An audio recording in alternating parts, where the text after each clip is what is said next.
Hello and welcome to a new episode of the Game Informer Show. I'm Ben Hansen, joined by Imran Khan from San Francisco. Howdy. Welcome, sir. And then we have Ben Reeves from Minneapolis. Oh, hi. It's good to be back, isn't it? Mm-hmm. It's great. Our thanks to Serial Vasquez for doing a wonderful job hosting. I listened. Oh, that wasn't you? No, fun fact, that actually was not me. Huh. That explains a lot of your confusion throughout the episode, I believe. I was like, Hansen?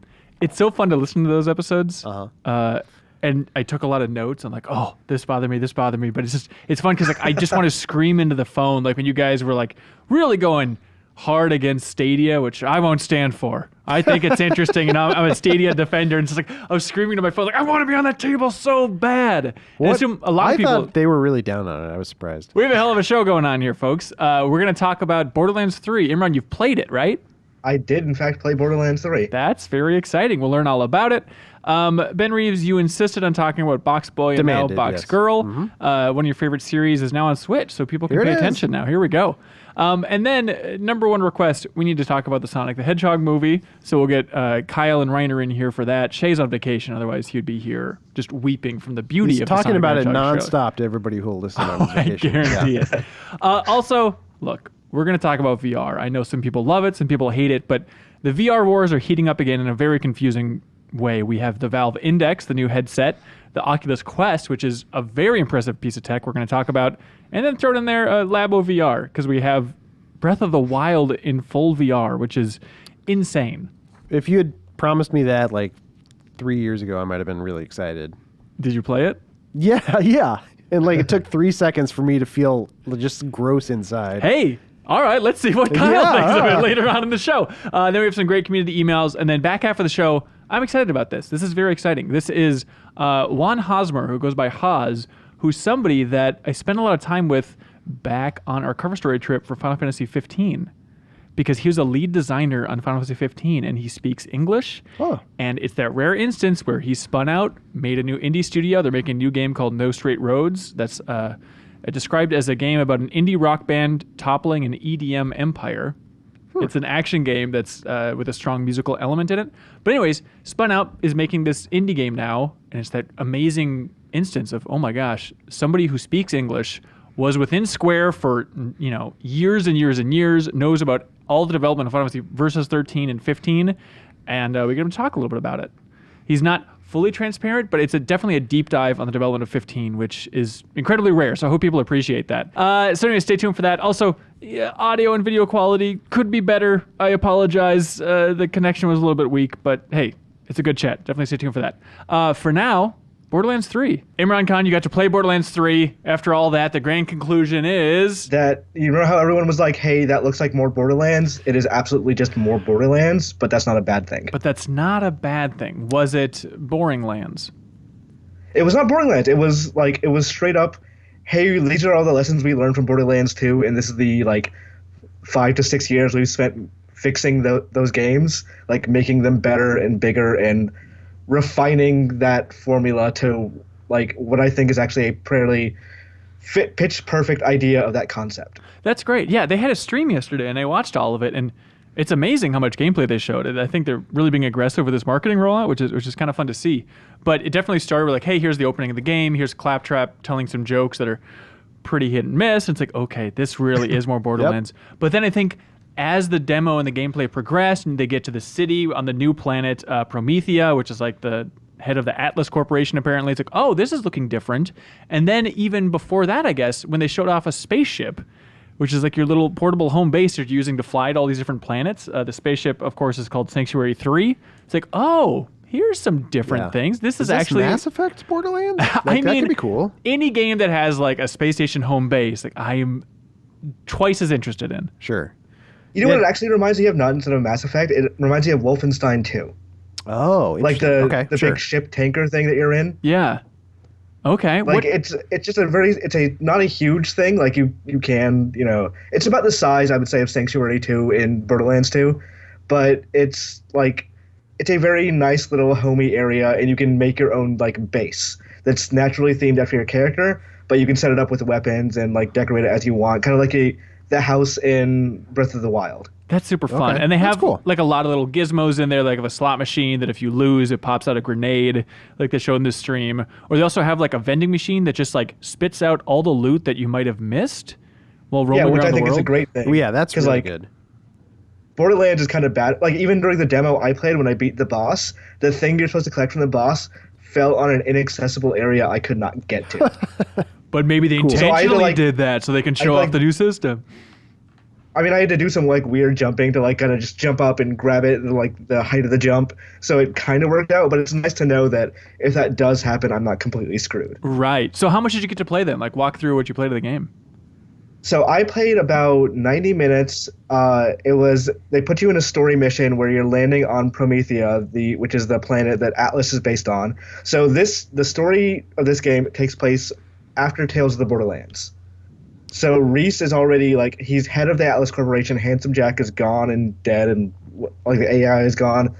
All that stuff has already happened. So the rival company to Atlas, Malawan, is holding a corporate takeover of Atlas by trying to lay siege to it. You're landing because Malawan has made a pact with Tyrone and Tyrene, the main villains, and you are trying to put a stop to them and get Reese's help to, like, solve the rest of the vaults. This is So some it's of a the very same cool stuff. thing of, like, you meeting the Atlas army. This is some of the same stuff that was on the stream, right? Yes. So Yeah, but you they played a little showed the bit more than beginning that? of that. Yeah. Okay, gotcha. Yeah. Cool. So, like, eventually you meet Zero, and, like, you and Zero work through a lot of the enemy army to get him a new sword upgrade that can cut through shields. And with that, you get into the actual, like, you get to meet the AI, which is the boss of that level, of the Malawan army, and defeat that thing. Yeah. So it's a couple of story missions. It's basically going from place to place and fighting arenas of enemies until you get to the boss. Yeah. The from the gameplay, it definitely stood out that all right, you can slide, you can mantle. Mm-hmm. It's like, oh yeah, I guess it's been a while since Borderlands 2. I think the FPS genre just assumes you can do those things in a lot of cases now. So they made a big deal about that in the, like, presentation, and I was like, wait, that wasn't in there? They also made a big deal about, like, loot instancing, and I was like, Yeah. wait, Yes. that wasn't in Borderlands 2? Like, you're just No. like, and it's like Yeah. not really a big deal for games now, but I guess for Borderlands it is. But it's optional. There's a weird the balancing thing that's going on here too, right? Where it's like, okay, it'll scale depending on the co-op buddies that you're bringing in. So like they're still doing the same amount of damage, and it'll look right to them. But in your game, it won't just be like, all right, I brought in this level 20, and now they're just walloping all just- these yeah. level 5s. Yeah. Which, I'm sure people are a little bit mixed about. But Yeah, I mean, that was one of the things I don't know. It felt like cheating a little bit, but I did have fun. If I, like, was way behind, I would jump into a friend's game and I would level up right away, or like vice versa. That was always kind of fun. To, So you like, can turn it level off quickly. You can just play it as Borderlands Classic mode, and Yeah. you can go into a lower level or a higher level and just play like it used to be. So that's you have awesome. best of both worlds, I guess. Yeah, that was a lot of their messaging, at least in that stream yesterday of Randy Pitchford going out there. And by the way, it's very interesting. They're still putting Randy Pitchford front and center, but he loves it. And he does a Uh-huh. fine job. I was surprised he did no magic tricks. Yeah, but he did introduce himself, which was a bit of That a was magic a little, trick that was in a and of little itself. weird Yeah. coming out on stage. They did not tell anyone he was going to be there, so I found that kind of interesting. Like when they were telling me who I was available to interview, Yeah, Pitchford was not on the list, even though he was very clearly at the event. Yeah. interesting. But anyways, part of the messaging was like, hey, we're here for the gamers, like split screen, you can play offline, there's no microtransactions, there's going to be some campaign DLC Which is out not there. correct. To be clear, What there is? are microtransactions, just not gameplay affecting ones. Oh, what? Really? That wasn't clear So at all. there's skins and cosmetics. And they are Like- microtransactions. Yes. You're So 100% on straight that, up 'cause just that's saying, insane. Like the flat line of there's no microtransactions is not a correct statement. You can still you can buy hairstyles and all that stuff. Like you can pay money, but it's not going to be like you can't pay for guns or stuff like that. That's insane because he got out there and he's like, yeah, we're going to have like different hairstyles and like cosmetic things, but there's no microtransactions. That's what he said. Yes. But then he was like, What he means is there are Cosmetic. loot boxes. Okay. It's a statement that plays very well, but yeah, it's not yeah. strictly correct. And everybody cheered for that too. Of course. Yeah, which is the thing you say now. But That's a new marketing thing. Yeah, that's what EA does. They're like, hey, this game has no microtransactions. It's not normal. It's not a normal game from us. that's Yeah. just dumb then, because now the marketers know it and they just like have to like, oh, we'll say this, but there's that little caveat to it. And Right. technically, we're right-ish. So you got to talk to other developers for Borderlands 3 then? I did talk to the lead producer, Paul Sage. We talked a bit about the game and like where they got inspiration for like various things of like the loot instancing, what they're gonna do about, or how they really take on a Borderlands 7 years later when games like Destiny and The Division have come out in the meantime, they think that like Borderlands should stay Borderlands. Okay. Like and people complaining that, oh, this looks exactly like Borderlands 2 7 years ago, like that's kind of the point to them. Like they want to make the best Borderlands they can, not make the best Division or Destiny they can. And a smoother, more ambitious Borderlands 2, like I think there's going to be a huge audience for that. It's weird that I think gaming is in a state now where it's like, I don't really want some progressive thing that's going too far outside the box. Like I think being a little conservative on the aspect for a game that's been away for so long, I think people are going to love that. It's easy messaging. I was a little underwhelmed initially during that presentation. I was like, oh, they're just showing off vaulting. It's like they're just bringing things up to speed. But then they showed off more of the gameplay, and I was like, you know what? Actually, I think I'm excited for this. I think I want to, just because like the action looks fun and silly, and they kept rolling out like, here's a new gun, and if like when you're playing, you get that many crazy weapons, like I'm on board for that. Like that sounds fun. In the trailer, they showed a like rocket launcher that you can steer, and it's like, all right, I'm on board for that. Also in the demo, they showed a gun that fires like sound bullets cool. and stuff. A little like, wavy. Yeah, that looks different and cool. Did it feel good too when you're playing? Yeah, everything felt great. Like I normally like they only let me play with the controller, and I always played Borderlands with mouse and keyboard, but it was still like fine. It was perfectly all right. I was playing a little bit of co-op with somebody else, and like we managed to tear through the enemy fairly easily without having like there's no real sense of auto aim as far as I could tell, but I was doing fine with that controller, and I was really surprised. It looked that way in the trailers too. It looked like the enemies were a little bit weaker in general. There was maybe more of them, so it was like kind of enemy fodder, which I think generally I like in shooters, just kind of mowing through guys, and rather than like the bullet sponges in Division. Yeah. Okay, so you talked to Paul Sage, who's also the creative director, right? Right. Okay. And I also talked to the art director, who mentioned something very interesting to me. Like, you know how the Borderlands 3 art style looks exactly like Borderlands 1 and 2? Right. It did not always. The initial experiment they had with that game was a lot different. And like they had he pointed me to a GDC talk they did where they were showing like some crosshatch, like a different kind of art style that looked way more like an illustration, but they decided it didn't look enough like Borderlands. So they went back to the old art style for it, but the initial thing apparently looked much more comic-like than this current version. Really? That's interesting. Huh. So there's a tease of that in the old presentation somewhere. In the GDC talk from this year. From this year? So I need to go actually look at that GDC talk and see what it looked like. Yeah. But I'm really curious what that version looked like. At Borderlands 3 that looked remarkably different. I'm very curious how that is. I'd be on board for that, honestly. But at the same time, they're probably doing the right thing, because just watching their presentation, every time a character would show up for the first time, all the fans would scream. Yeah. And I think there's like a strong community behind that game who really loves that fiction and that world and those characters, and probably wouldn't want to see them like too different. Yeah, they can't go back to the original Borderlands 1 art style that we featured on the cover of Game Informer back in the day, which, Imran, do you know this fun little fact? I did. Oh, that it was a different art style? But no, deeper dive than that. That originally Borderlands was called Pandora. Really? And when we featured it on the old issue of Game Informer, which I wasn't around for. Were you, Reeves? Yeah. Okay. The legend I heard from both Randy Pitchford and Andy, I believe, was that Andy didn't want two P titles back to back because we just had Prototype on the cover. Yeah. And Andy didn't like the name Pandora, and then Randy Pitchford's like, oh, okay, we'll change it, we'll go with Borderlands. Not that Andy named it, but I think he was part of the reason that it shifted from Pandora to Borderlands. Yeah, he was not happy. He didn't like the name Pandora, which I was like, it seems fine. It was a pre-Avatar world. But he was like, it's a bad name. And he was pushing on them to change it. And they That's did. wild. And it's not the only game name he's changed. Oh, really? Yeah. All right, maybe the other ones are secret. I don't know any more than that. I don't know. They were actually telling me a little bit about the art style change too. Of like when they initially showed it to Randy Pitchford, they're like, "What do you do? Like this is weird." It was like felt like an 11th hour change to him. Okay. And then they had to all take it to Take Two, who was also very concerned. Like, "What are you guys doing? This is insane." That's very bizarre. What do you think about the comedy in the game overall? I think the writing is overall better. I don't like Claptrap. I will never like Claptrap. Any attempts to make me like Claptrap make me hate him more. Randy Pitchford at some point during the demo said, I don't know how you guys feel about him, but I still kind of love Claptrap. Like, I don't know, maybe just people weren't laughing in Internally, the I room. booed. At the same time, he still feels like Claptrap, better or worse. I mean, it's like making the Claptrap jokes. So people who like Claptrap, here he is. There he is. Yeah. What are you going to do about it? I mean, I like there's like death rattles from enemies now that are actually really funny. Like, I killed one random soldier and he just like says, "Oh, I learned nothing," or I killed one who says, "To be fair, I was kind of a monster."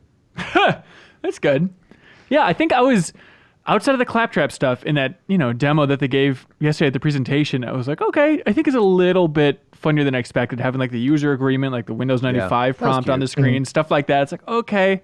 And then it's like, I guess like the Calypso twins, they're going to be like obnoxious streamers is kind of the hook with them. Yeah, we'll see where that goes. Yeah, I don't know that that's going to last the entire game. Did you see more of them than we saw in the presentation? I saw a little bit, like some interjecting during cutscenes and like through echo tapes and stuff like that. And they have that Borderlands quality of like very good and natural voice acting. But I don't know, like we'll see how the dialogue goes. I ended up really liking Handsome Jack in Borderlands 2. Like he was the sole redeeming factor of that game's writing for me. Yeah. We'll see if like the twins are as good for me. Okay. Interesting. All right. Any other big takeaways we didn't hit for Borderlands 3? Let's see. The main character actually like has personality and talks now. So your character will like respond during dialogue, and like it's clearly a generic response, and the characters respond as if anybody said it. Yeah. But you get a bigger sense for who the characters are. Like I played as both Zane and Amara, and Amara's dialogue is very like machismo, like I will smash whatever's in front of me kind of way, while Zane talks in like a kind of hilarious like. He talks in circles and somewhat like he's drunk. And it's pretty funny. Huh. All right. You can check out Imran playing on an episode of New Gameplay Today, which should be on the site right now. Go now. Right now. Go. Hey, Reeves, BoxBoy, BoxGirl. Yeah. You reviewed it. I did. The new one is a 8.5. 8.5. Yeah, which is kind of like the score we give those games. I mean, it's so you didn't even have to play it. Oh no, I just looked at the box. Yeah, if you like those games, like you'll like this. It's I don't want to say more of the same because they do different puzzle mechanics and stuff, and like there's a co-op mode. So there's like I feel like enough here that justifies a sequel. This is a puzzle platformer. It's a puzzle platformer. Yeah, I don't know if you remember Wade Wojcik. He was an old video producer here. He was the good one. Oh, that's right. Yeah. He compared it to like one of those like puzzle games that you would play on your calculator. I don't know if you ever did that. Generic puzzle game on a calculator? Like, visually, it's very black and white. It's very simple graphics. There's a little bit of color in this one, but not much. So aesthetically, it's kind of like, all right, do I like this? But like the puzzles are, I think, really good, and they hit that sweet spot of like they're not too hard. They're totally solvable, but they do make you think a little bit.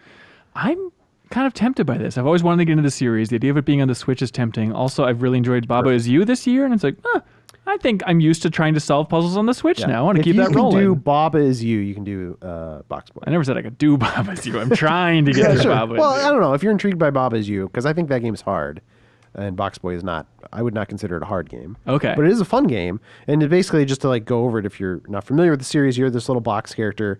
You create new boxes over your head, and you can duplicate them, so you can create like 3 or 4 to make different shapes. They're kind of like Tetris-looking pieces, and then you use those to like solve puzzles, like hit switches, kind of dodge electrical wires or whatever. And like I said, this one has a co-op mode. So you can play with 2 people. So you can play BoxBoy and BoxGirl. That's very cute. Which changes up the things quite a bit, because you're creating 2 sets of boxes now. And are they in love? That's up to you. Oh my god! It's a co-op adventure. And then the third campaign. Kids? There are kids in the game. Really? Yeah, but I won't tell you if they love each other. They do have kids.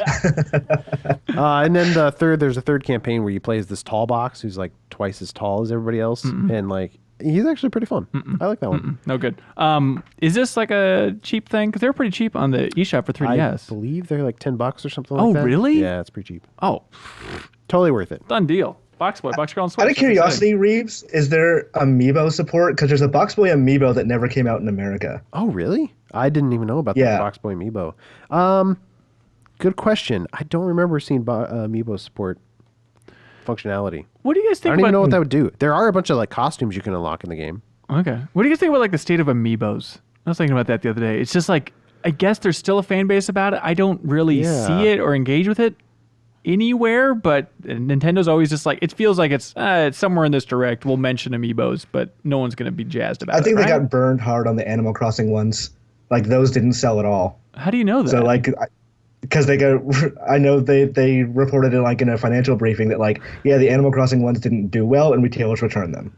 Well, to be fair, they made like 1,700 of them. When you're cranking out like, you know, the sewing sisters and stuff, it's like, why aren't these flying off the shelves? It's like, well, they're fine. They went way too hard. Like only the Smash ones have really sold well. The rest of them kind of sold not great.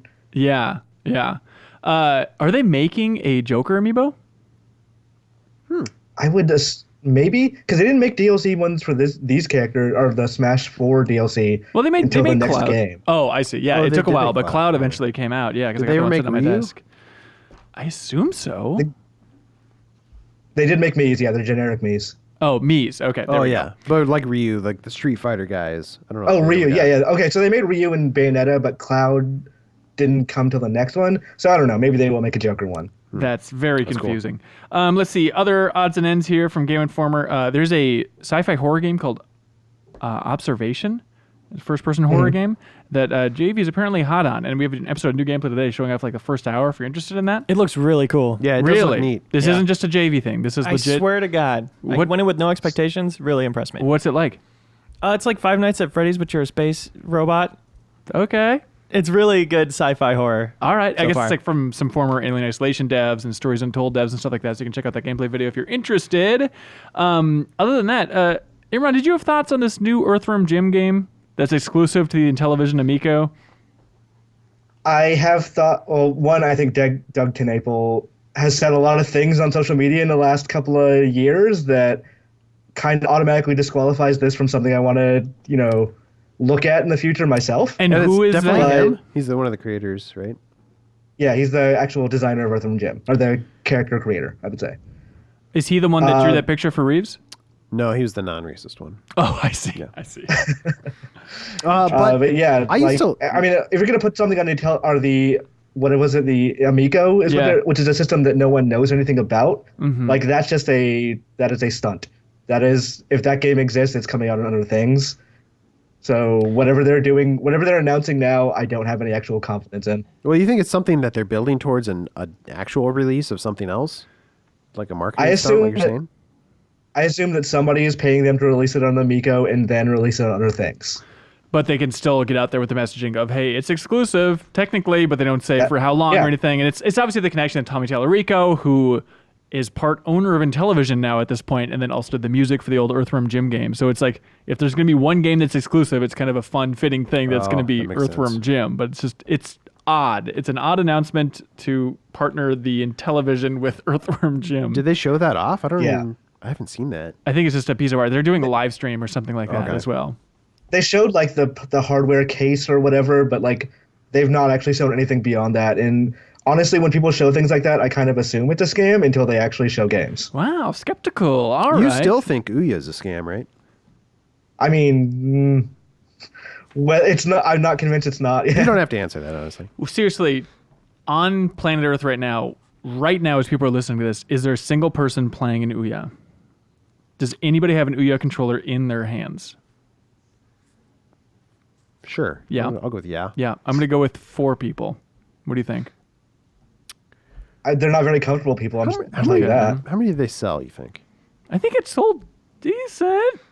At least it had buzz. I bet it sold 175,000. I'll go with a dozen. 1 dozen. So write in if you're one of those people. Yeah, please. If you're listening on your Zune to this podcast and playing your Ouya, I want to know you. Please get into my life. Cool. Anything else you want to talk about, Imran? No, I think I'm good. Great. In that case, you and Reeves want to clap the hell out of here? Hell yeah. Sure. Hey, hot damn. Beautiful. Yeah. We got Kyle. Hey. And we got Andrew Reiner. Hello. Beautiful. We have a lot to talk about, a lot of VR to dive into, but first, really, the only immersion I care about, and it's the immersion of bringing the 90s to life and just living in this world of Sonic the Hedgehog. Oh, the new movie man. trailer. Yeah. Finally. It was a weird thing because it kind of like went around the office. Like, okay, it's on our site. I think you watched it, Reiner, and then we had a small group screening where we watched it together again, just trying to process Is anybody having an emotion here? Is anybody having a reaction? Yeah, I mean, we saw, they could bring dinosaurs to life in Jurassic World decades ago, but the technology wasn't there to add human teeth to small mammals yet. Right, but now We're finally there. yesterday we saw it. The teeth is what's freaking people out. Oh, yeah, man, people are moist they teeth. hate Yeah. the teeth. I thought it was something. teeth. Yeah, I don't People know. are like, whatever planet he's from, he had like braces and wore his retainer religiously. Like he has perfect human teeth. It's Yeah. just, it humanizes him too much. Like he needs to be more of a cartoon, I think. Okay, well, my Yeah. big thing is like, all the trickles of like, okay, you see his feet on that poster, the leaked Yeah. like promotional artwork, the internet loses its effing mind over the design of Sonic. I'm always in the camp of like, why not make the Sonic movie? Yeah, it's dumb looking, but it's not offensive to my core. Yeah. Then I saw this trailer. This is offensive to my core. Yeah, you know this what's funny? needs to stop. When I heard Detective Pikachu was coming online and they're like, it's going to be Ryan Reynolds, I was like, what the hell? Yeah. He's going to be voiced? That's just wrong. And then I heard Sonic was coming as a movie. I was like, oh, it's going to be like CG, set in Sonic's world and all that. But then in reality, it's like a buddy cop, end guess. of worlds, like He's here to save the world, and Dr. action movie. And Dr. Robotnik is a human who's Yeah. apparently working through contracts with the military because he's the only person that can take down this mysterious figure. And he's an alien or interdimensional? He says He's here to your save our planet, planet. right? So he's an alien? Dr. Robotnik No, is? I'm sorry. Sonic. Oh. Because he says, it looks like I have to save your world. Which Yeah, I- your world comes from like another dimension. Yeah, I think is what dimension it or is. But then planet, if that's yeah. the case, then why is it called Green Hill? Or did he go to Green Hill because it reminds him of his home planet, the Green Hill Zone? These are all questions that will be answered in the film. I'm just offended by how completely unfunny it is. Even like Yeah. Jim Carrey, it's like, we all have a soft spot for Jim Carrey in our yeah. hearts.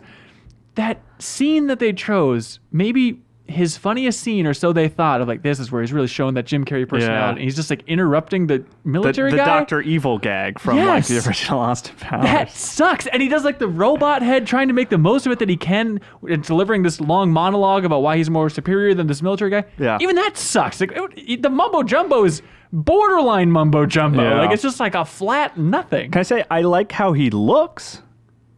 Like Dr. Robotnik? Yeah, and I like not the bad. tease. I like the tease at the end where he's Yeah, he bald. looks fine in I that. think that he looks cool, and if that like. I'm kind of into that, like Jim Carrey, Dr. Robotnik. But like the dialogue and what they showed is very underwhelming. It's confusingly underwhelming. And Yeah. so specifically like that end shot, the tease where he Yeah. goes full Eggman, right? and there's like mushrooms in the background. So it's Mushroom Zone. Yeah. Do you think that's the last third of the movie? Is they go there, or is there a chance? And I say there's like a 50% chance that's like a post-credits thing of like Dr. Robotic being banished, and he I think ends up that's going the to Sonic very World. end of the movie. I think that's a portion of the movie. I don't think it's a tease or anything. Give me a percentage. 80%. That's like a portion of the movie. So Not 20% is going to be in Sonic's World, or 80. Wait, you're saying? I thought you meant percent chance. You mean how much of the movie will take place Yeah. in Sonic's World? Like last 10%. Last I'm going to say 10%. 5 minutes. I think the whole finale will take place in Sonic's World. They're going to Okay. be opening a portal using those dumb gold rings. What is that? Is there any precedent in the Sonic universe? They're gonna use those dumb gold rings to open a portal. Yeah. Robotnik's going to try to send his invasion army or something in there. Right. And then they're going to close it, and they're going to think Sonic's dead, but By the way, I think he's not. I think we played this together, Reiner. So help me remember. But I think Sonic 06 had the big rings as portals. Maybe. Oh, interesting. Well, you could, Yeah. like, at the end of levels, what'd you jump into? You jumped into the ring. Yeah. So there might be some precedent. Some for precedent. that. Please But it leave it in doesn't the take you comments. to, like, Kansas. No. Well, not You yet. stay in that universe. But hang on, if we're going to Sonic's World at the end of that movie, they're going to show Tails and Knuckles. I do not want to see what Knuckles looks like specifically. That's going to be a disaster. I think I told you guys this morning, but I showed the trailer to my daughter, and because she's only 7, so I thought she would just be excited about CGI Sonic the Hedgehog. I thought she would just be into it. She wouldn't, She literally has the brain of a 7-year-old. That's right. Yeah. She likes Sonic Boom, which I think is actually a pretty funny show. Yeah. They reference Replay once. So it's hilarious. So we love it. But I showed her the trailer without giving her any expectation of what I was going to show her. Hey, I'm going to show you something. You don't know what it is. The second Sonic came on screen, she shuddered. She went, huh. Like she just. Because she was so excited, she No, couldn't control her body and she evacuated her bowels. Immediately disliked this version of Sonic, and I was so sure that she wouldn't care. Like she would just be like, "Oh, great, Sonic," but Yeah. she just went, ugh, the second So Sonic sad. showed up on It's just screen. beyond the design. I just think the CG looks like garbage. Doesn't look good. No. Yeah, like part of the movie looks like it's going to be like Ted, with those Yeah, two just yeah. walking around. Sure, Even this Ted is had fine. better Sharing Yes, jokes. Ted looks awesome. I Yeah. think, yeah, for sure. The thing that Reddit was pulling up immediately that I think I even made a joke comment on one of the stories on our site is there's already a movie with James Marsden hanging around with a little mammal. Hop. That's awful. Yeah. That movie sucks. It's called Hop, right? It's bad. I've watched Okay. it multiple times. It's like I had it on DVD. Wait, why? Because my kid liked it. All right.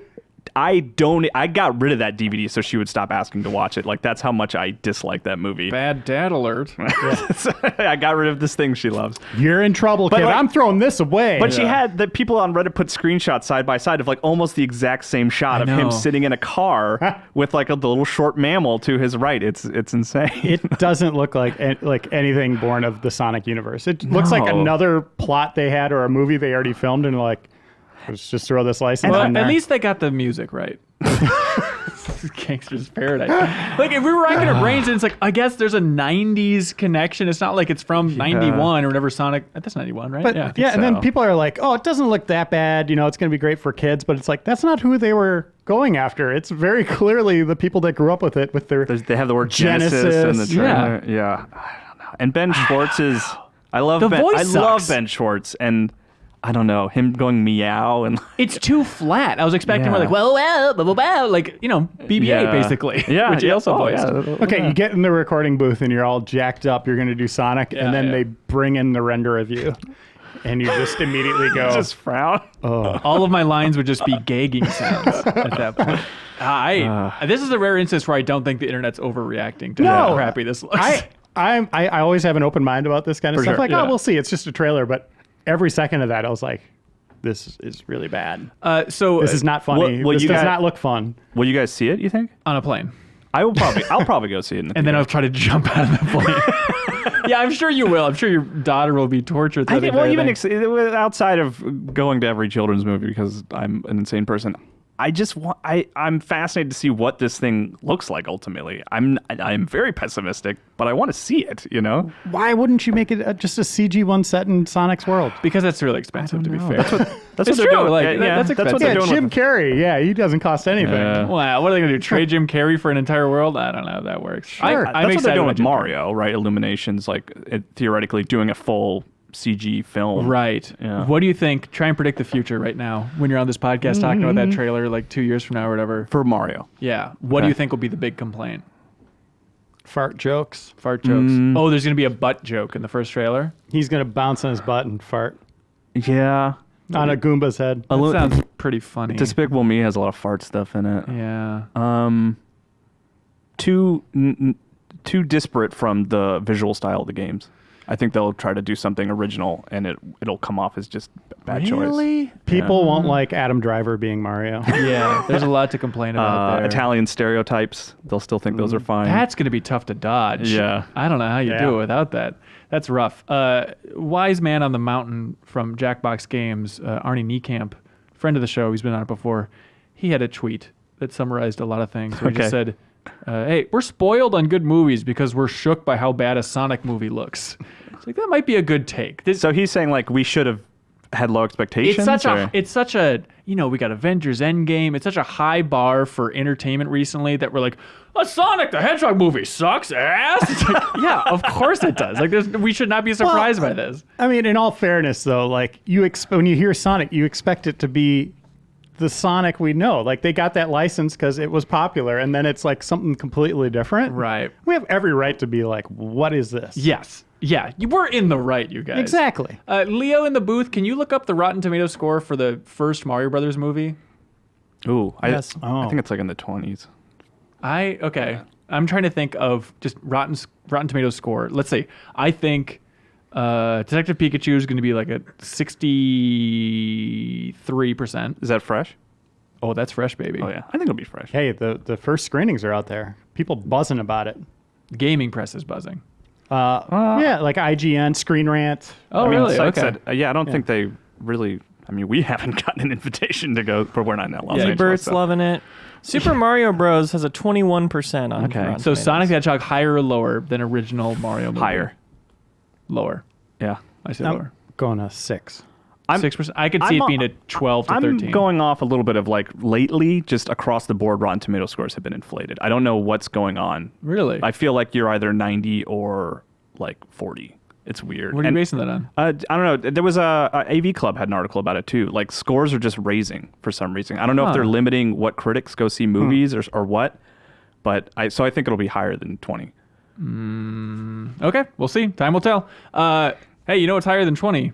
$400, which is the cost of the new Oculus Quest, ladies and gentlemen. $399.99. $399.99. Or $499. Oh yeah, for the What's the 128 gigabyte version. Oh, interesting. Yeah. Okay, so people, they've heard us talk about VR 1,000 times on this show, at least like 12 times on this show. Oculus Quest, why is this different, Reiner? If you've ever used VR before, there's a lot of setup. Even if you're just putting it on at a friend's house. Yeah. They come over, they put you in the headset, they hand you the controller, they put on the headphones, they make sure the cable you're tethered to is in a decent position. They so you're explain not where you tripping can over and it. can't walk. Exactly. The Oculus Quest is kind of the streamlined console experience of that. And basically all you do is you take the headset, you put it on, it turns on, you see the controllers in front of you, you grab them, it asks you if this wireframe that lowers is the same space as your floor. If it's like right on the floor, you click yes. It asks you to draw a perimeter around you for your play space. You do that, and within minutes, you're playing games. Self-contained, no PC. No PC, yeah, no hardware, cables. no cable to hold you back. Also, no headphones. It has a headphone jack, Right. but it just beams audio out, and it sounds decent. I Everybody think. around Yeah. you can hear it. Yeah. But if you want it isolated, then you're adding a cable with there's a little headphone jack. But it is completely wire-free without that, and I love it. I think it's fantastic. It does a great job of tracking your movements. It has over 40 games. There's like another 10 apps Yeah. for movies and stuff like that, and Chromecast streaming and stuff like that. But and it kind of plays like a little bit like a highlight reel of what's out there right now. So you can get like Beat Saber, Moss, Super Hot. Yeah. A lot of the Angry big Birds games, VR, which yeah. I actually like. And you want like with that much mobility, and that's like the selling point for this thing. You want games that are a little bit more moving. Like Moss, sure, it's a solid game or whatever, but like you want to get in there. Like Beat Saber's a good choice. You're moving around a little bit. Like I'm excited at launch. They're gonna have Rec Room, which is still my favorite VR game, and being able to just run around that game. That sounds Super great. Hot works really well. in Yeah, that one, exactly. too, yeah. Yeah. And I can't understate just how cool this is in that, all VR headsets are very isolated and in one room. You're not moving it out of there without a significant effort.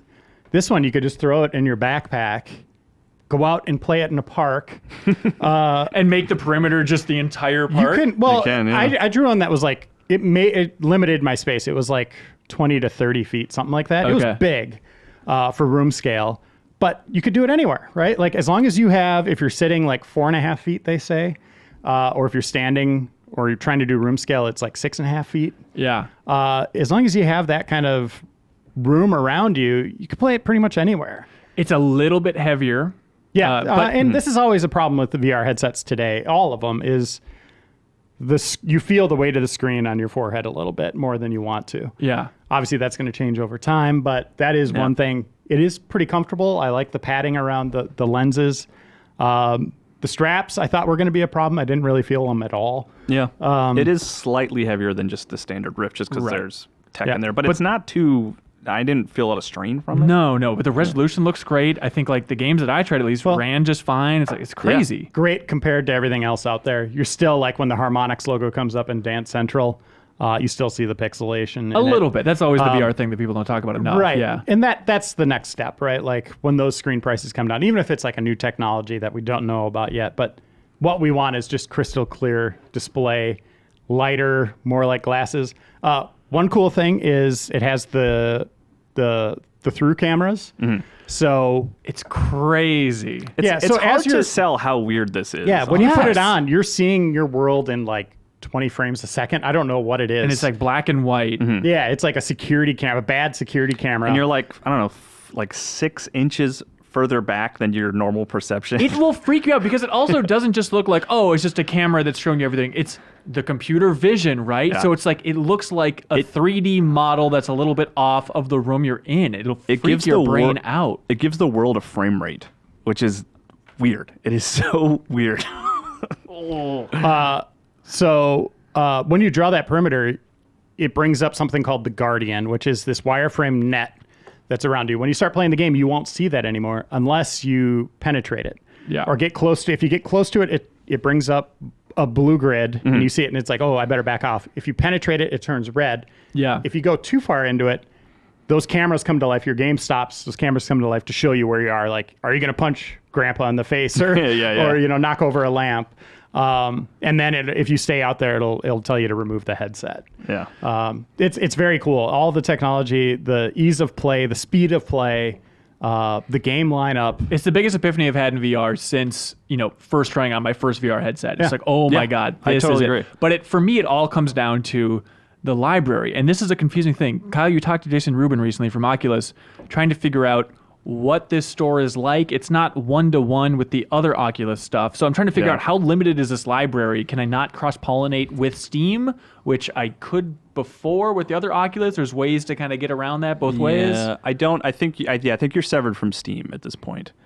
But yeah, even Ruben was a little unsure because it's all in the hands of the developers. There's not just a clear answer of like, are these games one-to-one with what you would buy on your PC with the Oculus Store? Yeah. And it's in some cases it is. In some cases there are two separate releases, and most of the time you're going to be able to cross-buy. So like Beat Saber is a good example. If you own Beat Saber through Oculus and you buy a Quest, you own Beat Saber, and all your high scores will, go between the two games and stuff like that. But that's just not going to be the case for every game. Some games are going to still be exclusive to Rift and Rift S, because they, Quest can't handle them. It's splitting the market in a confusing way. That's the one downside, is I don't understand the library. The other one too, to speak to that console experience again, is you're not upgrading this hardware. Right. So years down the road, hopefully it gets an audience, and Oculus supports it in a big way, like they would a console, or any publisher would support a console. Yeah. The newer games that are made for the Rift and the Vives, these the Valve indexes. the $1,000 machines that are really high tech won't be playable on here because you can't upgrade this gear like you could your standard PC. Yeah, this isn't a new generation for Oculus. This is like PS4 to PS4 Pro. Yeah. But your entry cost is just perfect. It's like, it's even less than a console. A console, you need a TV. This, all you need is what's in the box, and you're good to go. Yeah, it's crazy. And you guys said you're both committed to buying one of these. Oh yeah. With your real human money. Yeah, we'll see. I got like an oven I need to replace in my house first. Like that just as fun. You can also shove your head in it. But as far as like this is the one. Like I had a friend who I showed Oculus here in the office, and he's like, "Oh, I love this thing." And I texted him about Quest, and I was like, "This is what I told him." I was like, "This is the one I think you want to buy if you're interested in VR." Yeah. And I really feel that way. I think Quest is the best VR has been. Period. Like, it's awesome. And like playing Beat Saber on there, like even as just a Beat Saber machine is like almost enough for me, just having Beat Saber that I can put on anywhere and play. It's a shame it doesn't have like Tetris Effect, doesn't have Astrobot, like those PSVR exclusives as of now. That's a bummer, because Astrobot's still, I think, the best VR game, I guess, even though I think it never will, right? Like if Sony paid and published those games, they'll always be on Sony's system. Yeah. Unless they pull a Microsoft and we'll just put our stuff everywhere. But I don't think that's going to happen. But my hope is that it's a a successful headset, and then like in terms of developing games, like Quest is the more attractive platform to go for. Like I don't think there's going to be a lot of Oculus Rift or Rift S exclusive games. I think the best bet to make the most money is going to be to release it on Quest, and then that version can be ported to Rift very easily. Yeah, we'll see how it sells. It's crazy. Yeah. It comes out May 21st? May 21st, and the same day as the Rift S. Yeah. Okay. Which is a slightly enhanced version of the tethered one. Yeah. Fewer cables. Yeah. But also, the Rift S is like, what, that's $500? Yeah. I think they're both $399. Oh, is that right? Well, I think there might be wrong about both that. models. Yeah. At this point, unless you're like weird, a big techie and are hell-bent on upgrading and you have a PC that can run it, like, it's a stupid good purchase if you want to get into VR. Yeah. Yeah, This is the if one to you- do. yeah, and that library, like I said, is extensive, and it is like the highlight reel of what's good. And there is Yeah. there is a wireless Vive headset coming out, but the details on that are still up in the air, release and price and is stuff that the like Cosmos? that. Yeah, I believe so. And and Vive is in a bizarre spot now because Vive and Valve, their contract has expired. And so now Valve is making its own headset called the Valve Index that they revealed this week.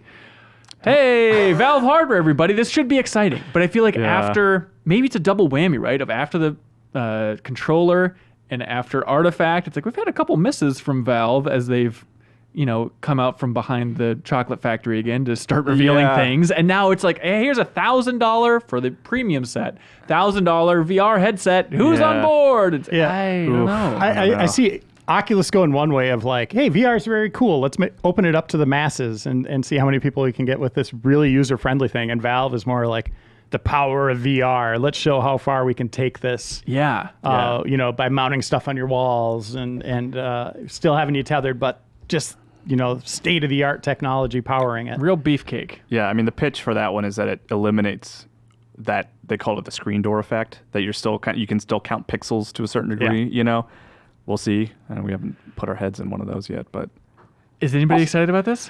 Yeah, of course. You are. I mean, any I don't breakthroughs. know. Right now, VR it's still young, and man, just think about like 2 years ago, how much it's evolved already. Oh, the year of VR? Just think of how much it's evolved in such a short amount of time. Yeah, I'm on board for all these breakthroughs that are happening. That index price point, though, really I'm not going limits to my buy one interest. unless it's Yeah. like they launch it with like Half-Life 3 and Portal 3. And Which I'm there like, are rumors that they're making the Half-Life Half-Life project prequel, for this yeah. thing. But what could it be, though? It could be a port of the old games in VR. I bet it's going to be like just a side shoot off game that's technically within the Half-Life I mean, universe. rumors prequel, right? Oh, is it? I'd heard that at one point. Oh, really? Yeah. On the internet or from your hot sources? Just my hope. No, at some Did point your at the daughter internet- say it? Yeah, she shuddered at Sonic, and then she said the Half-Life VR project would be a prequel. No, I read it online at some point. Who knows if it's true? But So- I mean, Yeah. that would indicate that it's an original game. It's not a port of Half-Life 2. Yeah, or I something doubt it's like a that. port. So if they do that, does that kind of say we'll make Half-Life 3 or Episode 3 as just kind of a standard non-VR game? No, it just means they're never going to make that. I mean, it seems clear. But But we can never go that high. in the messaging on their site for the Valve Index, they say, hey, any content you bought on Steam for HTC Vive, HTC Vive Pro, Oculus Rift, or Windows mixed reality headsets will work with the Valve Index and vice versa. So they're at least setting the template for, hopefully, whatever their VR exclusive game might be, that Yeah. it won't be completely locked down to the Index. I could see it being loose enough where they'd open it up. I mean, I don't want wires anymore. Like, the Quest Yeah. has already ruined it for me. I just don't want to be tethered to anything, Yeah. I wonder if you'll be able to play the new Half-Life game on the Oculus Quest. That's where your mind will really bend. No, I guess you wouldn't be able to because you can't Yeah, I access guess Steam on not. that store. No. Forget about it. I take back everything nice I said about the Oculus Quest. It's nice to see that they're pushing like No Man's Sky Beyond a lot on the official Valve Index site. And it's like, oh, that's why at GDC we had that Sean Murray interview and I got to play it and it was within, Steam's area of GDC, like the Valve area. Would you play it on a Vive? Yeah. Oh, okay. Hey, Hi. not to be outdone, Nintendo's coming around with a big Labo VR push, which we talked about a couple weeks ago, but it's finally out now where they released the VR experience for Breath of the Wild and Super Mario Odyssey. Yeah. Weird things. I like that they did it. I like that they are experimenting with it and trying things out and incorporating their like front and center big AAA games, like adding modes to it for free. They're not good modes. Not great. Let's start with the better one, which is Mario Odyssey. Yes. Which is kind of like a little Astrobot vibe, right? Where you put on the cardboard headset, and it's a weird thing because, like, hey, Mario's standing right in front of you. Yeah, And it's like, oh, it's weird to see Mario in 3D. Then I remembered, oh, yeah, 3D Land existed. I guess, The controllers are attached to the headset, so you have your hands beside your head, Looks like you're on a looking at a periscope. periscope Yeah. or something. Oh, yeah. no. And I mean, the best way to play is to sit in like a swivel chair because you rotate, to follow him, and you're collecting some instruments for. Like, they're not new levels. It's the old kingdoms. They yeah. just like dropped a stationary camera in the middle, and you follow Mario around, collect coins, And he gets really small, and it looks really crappy. But then you can zoom in to make it look a little bit better. Yeah. But still, it's like, what's the appeal here? And then you, if you complete everything, if you get all the instruments, you unlock the Pauline concert, and you can witness it in VR. you can look around it. Yeah. Oh, I didn't try that one. That's interesting. And you can watch, and then it's so weird. You can watch the opening cutscene of the game and the closing cutscene of the game, but they're not like they don't you're not like a camera in the middle where you can look No. around. It's just like you're in a theater watching a stereoscopic 3D version of those scenes, which is very weird. But hey, Nintendo, everybody. all right, it's like, okay, thanks. Yeah. Also, Legend of Zelda: Breath of the Wild, fully playable in Yeah. VR. That's insane. The more ambitious update between the two, Yeah. I would think. I made it maybe 45 seconds before I had to stop because I was getting sick. It's really rough. It's basically like the way you control the camera with the right control stick, like you do that with your head, basically. And the frame rate does not keep up. It lags. It is nauseating pretty quickly.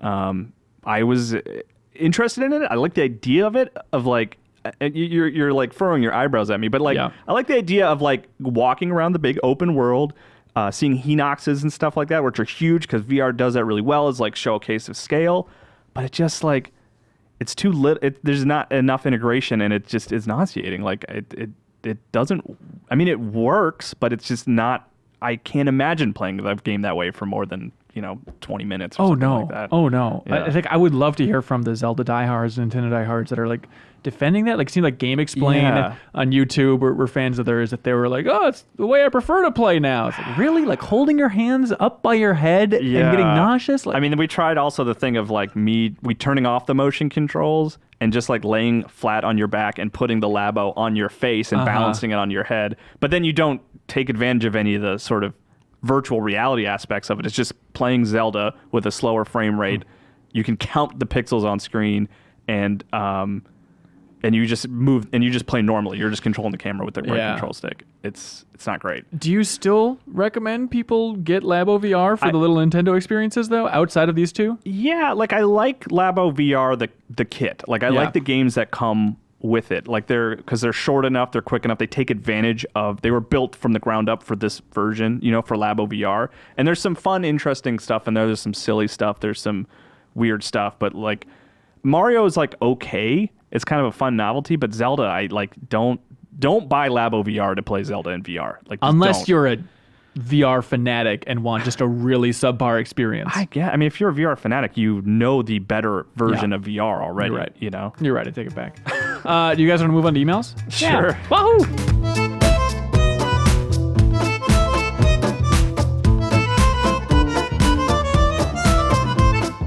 And welcome back to the Game Informer Show. We now have Kyle Hilliard. Hi. Andrew Reiner. Hey. Nothing different there. Also Ben Reeves. Hey. Welcome back. Hey. Let's Yeah, talk a little bit I'm more back. about BoxBoy, BoxGirl. Oh, I loved it. Kyle, you like it? Yeah, I like it so far. We have emails. The people sent into podcast@gameinformer.com. Wonderful emails. They sent in feedback, questions, thoughts, anything that. Makes the show better. They sent it into butter. podcast@gameinformer.com. We're going to choose our absolute favorite after we read off all these and then make that person the email of the week and put a pin in the big map Good where they're lord. from. You Last got week, it. Serial said that they should send in tax documents and legal. Yeah, that's true. Yeah, we reports, got an so- overwhelming amount of secret government information. I Yeah. really didn't know how to That's handle insane. it. Also, last week, again, Serial did a very good job hosting, but Oh, he was great. I was very confused because he called everything God's country. Have I made that not clear? You're only God's country if you're a winner from Email of the Week? Yeah, you have to be on the big board. Yes. So technically, They're all winners to cereal. well, they shouldn't be. to Legally, revoke these those? are the only God's countries right now. Vancouver, British Columbia, Houston, Texas, Leesburg, Virginia, Springfield, Vermont, Gresham, Oregon, Falling Waters, West Virginia, Montgomery, Illinois, Noumea, New Caledonia, Norway, Yeah. Boston, Norway. Yeah. Boston, Vancouver, British Columbia, again, Houston, Texas, again, Denver, Colorado, Crawfordsville, Indiana, Syracuse, New York, and Tustin, California. So you cross-check that list every week to make sure that you're calling people God's country correctly? Yes. It's impressive. No, So I if don't. you But, but I remember some of them. You Okay, didn't okay. hear your house city named. Right into the podcast, please. Yeah, honestly. And we want to make that very clear for everybody listening or watching. If you didn't hear your house city named, Yeah, right into podcast.gameinformer.com. I think we cannot be clear. What house city are you from? Where'd you grow up, man? First email, Justin Quarles writes in. He says, "Hey, do you think Days Gone review scores are a little harsh? I think Kato's review was fair and positive where it needed to be because it was what 7.75, I think. Yeah.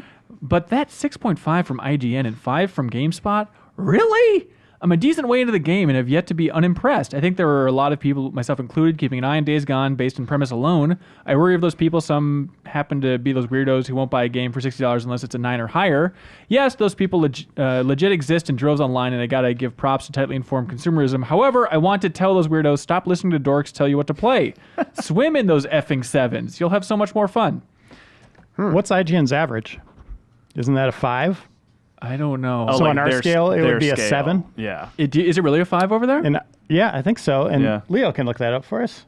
And I think GameSpot is 5 as well, so they might be right where Kato's at. Oh, that's interesting. It's confusing how that stuff works into like the Metacritic then. Yeah. I don't know how Yep. Metacritic It calculates makes it out. no I looked sense. up the Metacritic, by the way. It's like in the mid 7s. I think it's like 70s. 72, I think. Yeah. And I'm like, oh, that actually feels about right for me.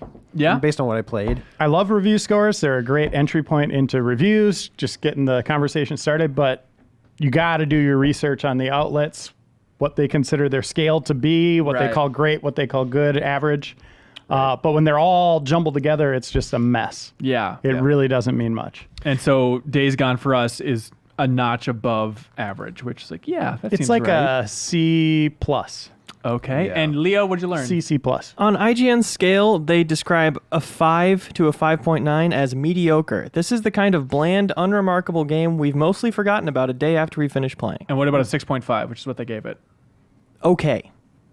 All right. All right, yeah. You know, There you go. there you Camp. go. I like what he said at the end, though. It's like, hey, swim in those 7s. Like, sometimes there's games that get sort of just middle-of-the-road reviews, but for whatever reason, they'll probably click with you. Dantac won't play anything below an 8, I know. he I said. think that's absurd. So, like, you never played Firewatch? It's like, 775, won't I go don't to think it. that's It's like, why absurd not? because that's a great example. Like, I love that game. Like, I had a lot of fun with that game, and I'm glad I played it. Yeah. What do you guys think of Days Gone so far? I like it a lot. A lot, really. I think it has such a unique kind of vibe and flow to it that it's Flow. Yeah, it's not trying to be your typical open world game or your typical zombie post-apocalyptic game. It's a little bit slower, more stealth, scavenging. That's kind of the focus. It has those big kind of epic moments with the hordes and stuff like that. But I think it has just kind of its own you versus the environment kind of flow to it. It's not like a story of rags to riches or like a power fantasy. It's more just doing everything you can to survive. Like everything, your bike's your lifeline, and that thing's constantly in need of repair and gas and all that stuff. And I like hearing you say that's unique. I feel like that's the big critique, and the developers even say it themselves of like where the game came from. It's like, yeah, we like Walking Dead and Sons of Anarchy, so we combined them in the hopes of making an open world game. And I think a lot of people say they're like, I'm zombied out, I don't want this anymore. But you're saying the flow of actually playing it feels different. yeah, I wish there was more side stuff and more narrative branching or stuff like that. Yeah. But it is a fun ride so far.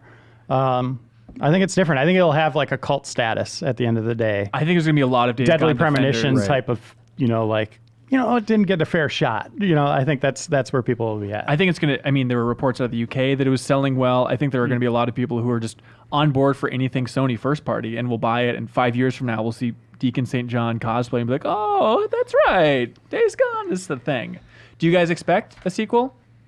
Expect? I don't know. I gotta play. I gotta see I mean, what if it's happens at the sold end well, first, then right? sure. Yeah.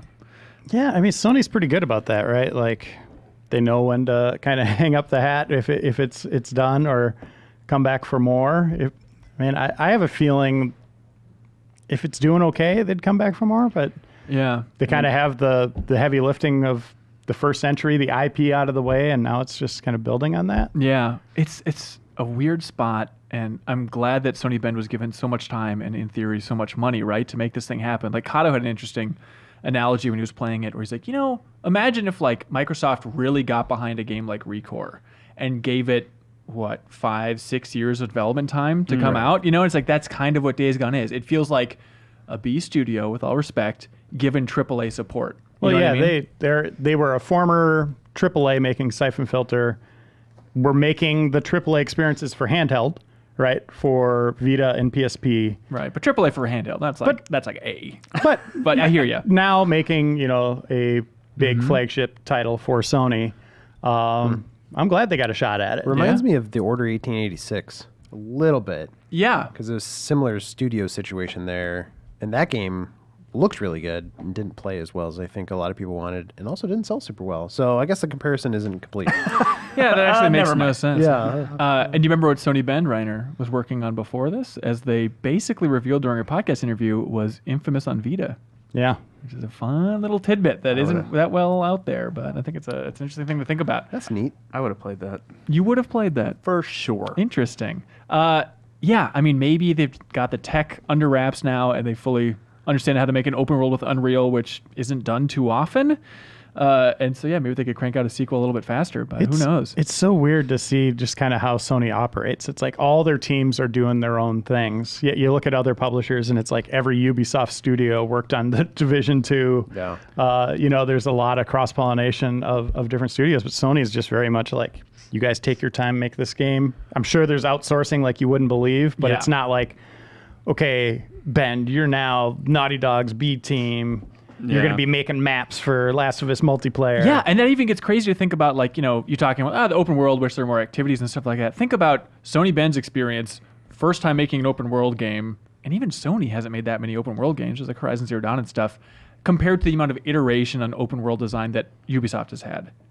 Dozens and dozens and dozens of titles, learning what works, what doesn't. You know what I mean? It's like, hey, here's the studio's first time out of the gate with an open world game, and it's 775. Not too shabby, Yeah, leave Sony alone right now. They're making single player games, new IP. Just let them do their thing. Shh, don't bother them. They're sleeping. Let's see. David Blessman from Oklahoma City. Oh, hang on. I should point out that it was really fun playing through the opening of Days Gone because we had a big video during our month of coverage last year that showed the first hour of the game. And it's so fun. It's just like, if you're interested in the history of game development within one project, like, it's fun to play that opening and then go back and watch that video and just seeing what they tweaked, like remove damage numbers off enemies. They used to have branching decisions along the way that they cut those as well. Just like little streamlines. They added that very beginning of the game showing like mid-attack, stuff like that. Yeah. It's like pretty drastic changes in just less than a year. That was question of the week, by the way. Where's the pin? Let me put that Oh, up no, there. I'm sorry. I'm not going to give you the pin. Anyways, David Blessman writes in from Oklahoma City and says, Dear GI Table, can we look forward to the guys and girls who lean and sit around you to have a spoiler-filled discussion of Avengers Endgame? Yes, Probably. we did one. It was over an hour long. It's on our YouTube channel. That was over an hour? It was. Man. There's a lot to unpack there. Yeah. Hell of a film. Not quite as long as a Kevin Smith review, but We didn't cry nearly as yeah, much. no. We also didn't walk through the entire plot. His reviews are so frustrating just because I want the insight, but he's just like, then this happened, with no commentary beyond It's like that. I feel like I watched the film again. Yeah. Do you think if he's like in his next starring role as an actor, like if they're like, okay, Kevin, we need you to cry, that he just starts thinking about Endgame? Yeah, he'll Just think about like immediately just Wayne Gretzky reading a comic book. Silent Yeah. Bob should just cry all the time. I'm sure he will. I think we'll be crying when we see Jay and Silent Bob reboot.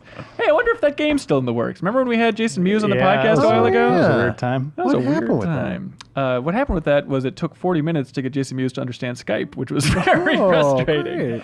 But I saw a lot of people with the spoiler discussion for Avengers Endgame saying, like, put it in the podcast feed. I hear you. I would want to listen to that too. There's a weird phenomenon where every time we have a bonus episode on the podcast feed, even if it's like a good one, we lose subscribers. Oh. Like, a couple thousand will drop off. And Like, this maybe- isn't what I signed up for. I think so. I understand like falling behind on podcasts if there's a lot of like bonus stuff in there, but Yeah. I agree that it's a problem, and maybe we should make that equivalent of the old Giant Bomb dump truck of just here's where we put all of our spoiler conversations in a separate podcast feed. I just ended up listening to it. I would liked it in the podcast feed. Yeah, I get it. I don't need to look at you guys' faces. No, Put it on like, SoundCloud or whatever. Yeah, That's more work, though. Actually, it's not a bad idea. I guess we could just Throw it upload over that there. directly to Yeah. Spotify and stuff. Whatever. Yeah, just throw it Actually, around. yeah, that's a really good idea. It's like if throw you it want to around. listen to it, you can hear it on SoundCloud or Spotify. Reiner, you just solved the problem. Boom. Lance in Lincoln, Nebraska That's says, question. okay, Because I did something good. actually, let's just pin the paper onto the map. Should we Yeah. start doing answers of the week? Yeah, that's a great point. Kyle is the answerer of the week. Hey. Let's see. Lance in Lincoln, Nebraska says, "What up, Steph?" Yo. So I've not seen a single film in the current run of the Marvel Cinematic Universe. The only movie I've seen is Homecoming. Well, that technically that's counts. fun. Anyways, Correct your statement. He says, should I watch them in order of release or should I watch them in some sort of chronological order that would make sense in the MCU timeline? I'm overwhelmed over here, he says. Oh. There's That's only- like Nebraska. To get the most out of it, you got to watch all of them, chronological order. Wait. Well, there's- of release, you're saying. Yes. Well, wait. There's This Not is confused. chronological. So the opposite of chronological. No, chronological in terms of from Release date. Hulk to Okay. Yeah, but chronological, I think in his mind is like you'd start with like Captain America, then Right. Captain Oh yeah, Marvel, yeah, yeah. No. Chronological from release, not in their continuity. Or whatever. Okay. Because there's so many callbacks that are just home runs in terms of writing from those screenwriters. Like Yeah. So many that callbacks. you need that. Yeah. You need those. Yeah. You don't need it, but it is amazing how many callbacks they squeeze into Endgame without it feeling Tons. like complete Yeah. pandering. It's absurd that they make every film feel valuable to the culmination there. I think But it would also be disorienting to start, Captain America, Captain Marvel, and then go back to like Iron Man 1, like sort Yeah. of the visual quality Yeah. and disparity and stuff. I think it would be Right, I recently just watched Iron Man 1, and I think that holds up pretty well, Yeah? actually. yeah. Okay. But I do think that's the one to start with still. Yeah. And their post-credits stingers are always, you call them Skeletors, but they those are always kind of looking at the next thing, right? So if you're going back, it's going to be Right. way out. That post-credit thing's going to be way Yeah. out of order. It is weird because the post-credit for Hulk has like Tony Stark in it. Like I'm assembling the Avengers, which was not how that story played out. But you could tell that they were sort of like flying by the seat of their Well, he pants a said, "I'm little bit. assembling the Avengers. Is there another Hulk besides you, Edward Norton?" I really wanted another guy. who is in the exact same emotional spot that you're I in. like your deal.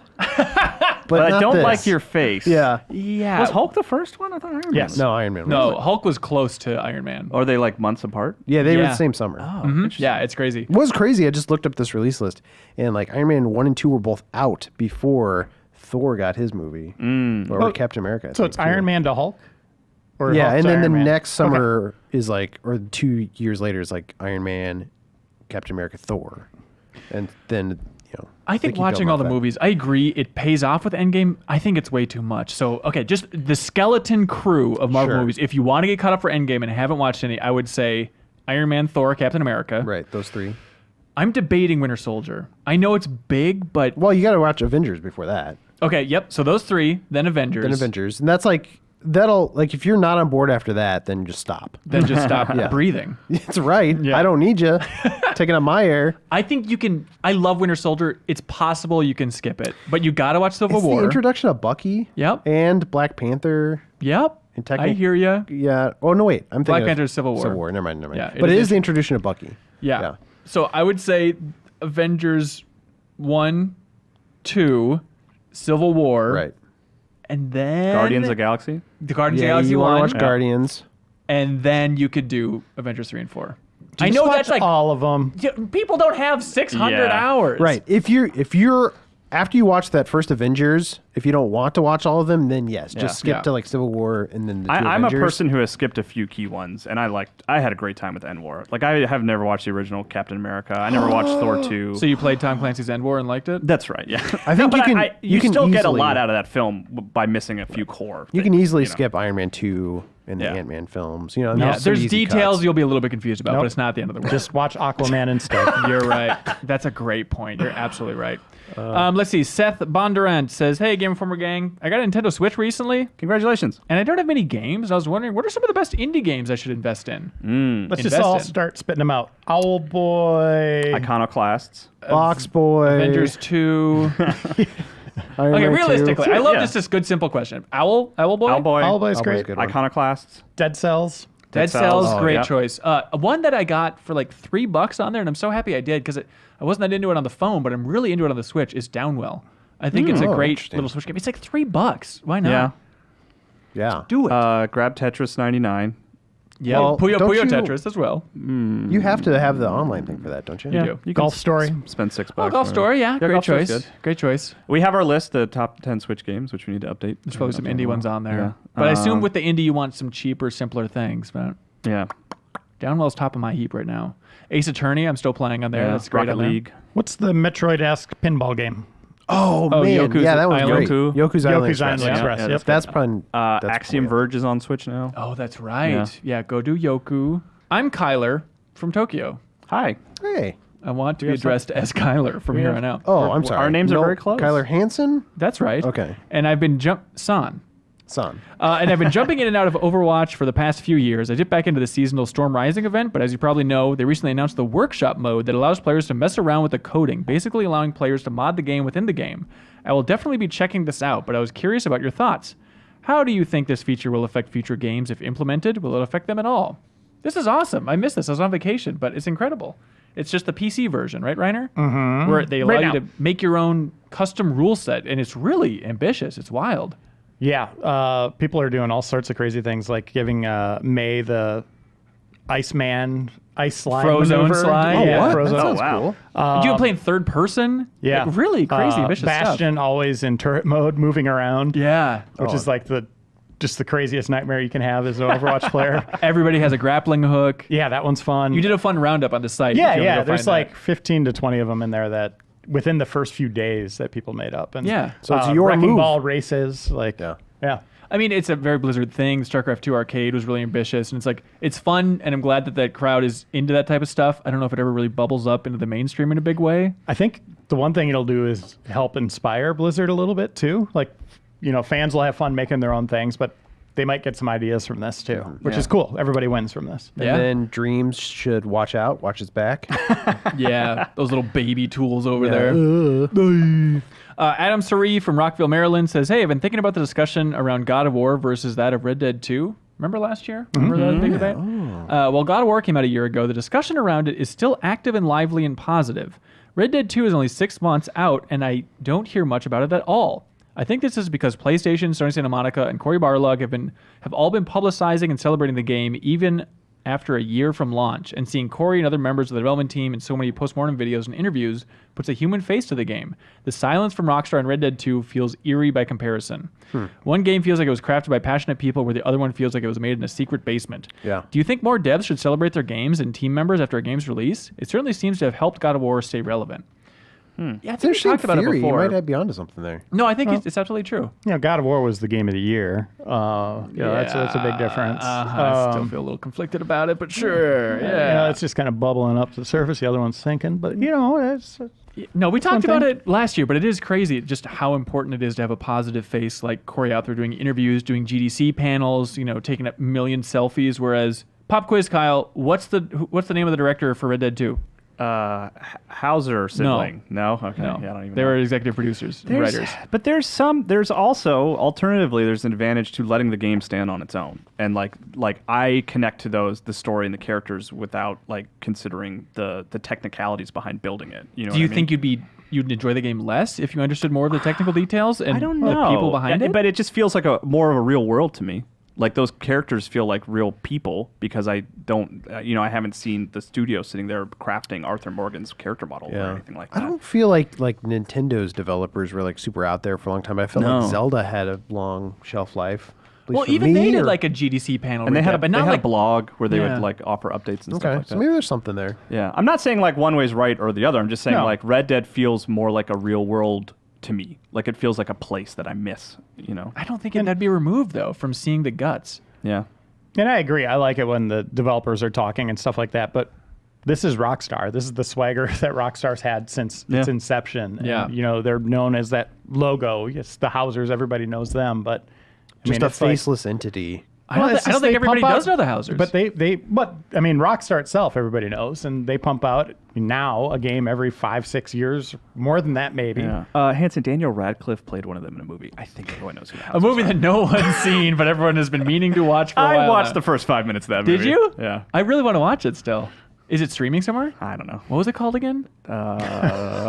So memorable. I don't know. Yeah, I don't remember. What Leo- was the director's name? Yeah. Oh, usually I would know this kind of thing, Sucker. but it was like a TV director. So it Yeah, wasn't Leo, can you look up the name of that movie? It's something like some generic ass video game name. Auto Grand Theft. In Cold Blood. Yes, it's In Cold Blood. Thank you for getting it. It is the classic problem. I mean, I think at GDC, and I'm sorry to keep referencing GDC, but I think Rockstar had one panel about making Red Dead 2, but it was like a very specific thing. But it's like, for the success of that game, they should have completely overpowered. They had so much knowledge to share, and they just weren't sharing at GDC, and it's really frustrating. Oh, yes, Leo. Oh, Leo in the booth. The Game Changers. There we Game go. Changers. And who's the director? Kenneth Branagh, right? Yep, you got it. I feel Owen like Harris. that's one of those like titles that just goes in your ear and just immediately falls out of your head. What was the name of it, Reeves? Game Cold Blood. Wes Bates from Woodland, California says, hey, I've been thinking a lot lately about game marketing. I hear a lot of discussion that seems to revolve around what game companies do wrong when it comes to marketing their products to consumers. Some examples that come to mind are botched live presentations, a la Borderlands 3, announcing games too early, Final Fantasy VII Remake, misrepresenting or de-emphasizing key game aspects compared with the final version of the game, i.e. loot boxes in Battlefront 2 or the initial launch of No Man's Sky, not tailoring the game marketing to fit the situation, such as emphasizing the Diablo Immortal mobile game at BlizzCon rather than the mainstream Diablo fans wanted. It seems like there are far too many examples of game developers and publishers angering and alienating gamers with their marketing rather than creating intended hype for their product. My question to you is, how do you do game marketing right? Is there an ideal way to market to gamers? No. This is so hard. It's all, I mean, you need, it's based on your budget. That opens Yeah. up different avenues. I always liked Rockstar's approach of having like posters on streets and billboards. Fun. Even like I remember Portal 2 Skyrim had did like a that lot too. of Yeah. billboards and stuff. I love just really good trailers. Like, Yeah. that's my favorite thing. Like, Rockstar makes What would you amazing consider trailers. a good trailer though? Would you say like, what was it, Dead Island's CG one, which is very clever, but it doesn't really speak to the game itself. I mean, my favorite trailers are the ones that don't necessarily have gameplay, like don't necessarily have UI on screen, but show in-game things happening. Like GTA 5 was a good one. Like Yeah. you didn't actually see the third-person camera following, but it was very clear that it was all in-game and these were events and stuff that you could do. I like that kind of stuff. Yeah. And Dead Island is a great trailer, but yeah, I like those less, the pre-rendered sort of, like this is kind of what we're going for. Yeah. I want to see in-game assets. But it's an amazing trailer, unless the headline is, holy crap, you have to watch this trailer, which I think Dead Island pulled off. Yeah. If you're not getting that headline, then it's just like, what's it really worth? Yeah. I think too, just being like clear about your messaging, which some people like, and that's what a lot of those complaints boil down to is Right. like people trying to hide like certain details about their microtransactions. Interesting example. Like if you just like came out of the gate and said like, here's exactly how our microtransactions or loot boxes work, and you didn't try to be secret Right. about it. Or I think about the No Man's Sky thing too. Like that messaging was a little so muddy, frustrating, yeah. and like that led to a lot of things down the road that people were upset about. Yeah. So just being clear and kind of upfront, yeah. I think would help a lot. Yeah, I think I've been thinking a lot about Borderlands 3's rollout, and we just talked about like how aggressive they've been and stuff. And like it is crazy thinking back to like, okay, we did the cover story for Borderlands 2, which was like a big reveal, and they were like piecemeal putting Vault Hunters one at a time. It's like, okay, we get the first reveal, the first Vault Hunter, yada yada, and then now it's just like grip it and rip it, go, let's show everything. And I Yeah. wonder how influential Overwatch was in that, because I remember Overwatch was a great example of like, hey, we're announcing this game. We have trailers for all of these characters. We're not holding anything back. Like, we're going to be showing more characters eventually down the road, right? But it was just like, just an avalanche of content, and they were able to keep that speed up because they were just fully ready to go at that point. But Yeah, it let people find the thing that they liked about it. Like if you gravitated towards Tracer, like you would just find her yourself rather than, one at a time. Yeah, instead of the fighting game marketing where it's like, okay, here we go. This week, let's do one more, and then Yeah. one more, and then one more. Anyways, it's an impossible question. It's amazing any game is ever marketed well at all. And that right. people find games and games come out, period. I wish there was some kind of rhyme or reason to it, like Hollywood's found, right? Like, you have your movie trailers, they go everywhere, posters, on rare chance it might be a Happy Meal at McDonald's or on Pepsi cans. But games, it's just all over the place. Like you might have 2 trailers for a game, or you might have 47. Or sometimes they might launch a copy of the game into space. Like, Or it might not be marketed at all. That's a problem too. What I like Yeah. is when they have like the launch trailer for the game, and it's like a couple days before the game's out, and Yeah. then they'll have another trailer like the day the game comes out. You're like, The what was the real launch launch trailer? Yeah, what? Well, they have the Accolades trailer, which Yeah. comes like a week after or Yeah. something like that. Yeah, it's always fun. Let's see. This person, Nathaniel Inman, sent in an email with the subject line, Microsoft streaming console name, Xflix. Is that good? I don't see a okay. lawsuit in that future. Yeah. well, I don't okay. think it'd be a lawsuit. I think there'd be a lot of people buying something that they're not quite sure what they're getting. What if Yeah. they just call it X? Oh, that's good. That'd be kind of fun, wouldn't it? Yeah, I can see Like that. the X, like the Xbox X, or just X? just X. Wow. What are they going to call it? There's Game Pass, Xbox Live. Xbox. Do you think they'd call it Xbox? I think, honestly, I know we just talked about it on last week's episode of the podcast, which I listened to very carefully. But, like, just calling it Xbox, I think, if there's ever a company to do it and ever a time to do it, I know we said this last generation about Microsoft, but I could see this being it. Okay, so what do we Extreme. call? What do we call it at that point? Because Extreme. Yeah. Ooh, wait a minute. Yeah. because That's it. we now have to call it the original Xbox once the Xbox One Yeah. came out, right? So Well, we we had have to call- 360, Xbox One, the original Xbox. So if they call this next one Xbox, what are the names? I think for we'll everything else overthink now? it and try and call it Xbox 2 or something, but then eventually we'll all just say Xbox New and Xbox. understand it. Yeah, We're not right. going to be confused. If I said go grab the Xbox now, you'd know what I meant. you know? Yeah, that's true. The next generation one that we have sitting upstairs. Yeah. Let's see. Mike from Lemoyne, Maine says, "Hey, Ben and crew, when you're making a phone call and someone says, 'Tell them I said hello,' do you A, tell them they said hello, B, don't tell them they said hello, C, don't, but say they said hello back, or A and B?" Hey, Sometimes C. Sometimes yes, sometimes C. Yeah. Yep. Rarely do I say, "Oh, this person said hello." Oh, P.S. Mike says they said hello. That's my favorite. Oh, that's good. favorite very weird good. detail. Anyways, great stuff. Devin Horner writes in from Valparaiso, Indiana. Classic video gamer question. All right. This table of gamers is ready to knock it out of the park. Ready? no. Who would win in a fight to the death between these classic characters? Banjo and Kazooie Okay. versus Crash Bandicoot. I think Crash. I think Crash fights Really? dirty There's compared two to those of two. them. Yeah, but Crash can just spin. Banjo's a bear. Yeah, Yeah, but he's and like a Kazooie- nice bear. Kazooie can peck his eyes out. Yeah, dude. Have you seen that beak? I think Yeah. Banjo's just too polite. Like he would try to agree to the rules of know. engagement, and Crash would go insane. Yeah, and but as just, soon like, as he gets fight dirty, like one throw dirt in his scratch, face. he's like, "Oh, this is serious now." Mm-hmm. Bear claws coming out. I don't think Banjo can. I don't think he's ready to. He throw doesn't it got out. it in him. Crash come back from the afterlife? Because we see him turn into an angel. Could he be like an angel of death? Oh, he could be like Yoda, Oh. Force Ghost. Like he can bring lightning Lightning. down. Yeah. I think Banjo does that too, actually, in some instances. Oh, you we get got a different ghost animations fight? for different deaths. this fight will go on forever. Link versus Aloy. Link. I don't know. Aloy's Guy's got got guns, fairies. right? I mean, yeah. Link does have magic. He Aloy has doesn't have magic. magic. Yeah, that's not fair. Well, isn't got a technology bow and kind arrow. of magic? Or whatever Aloy has. Or whatever the theme of that game was.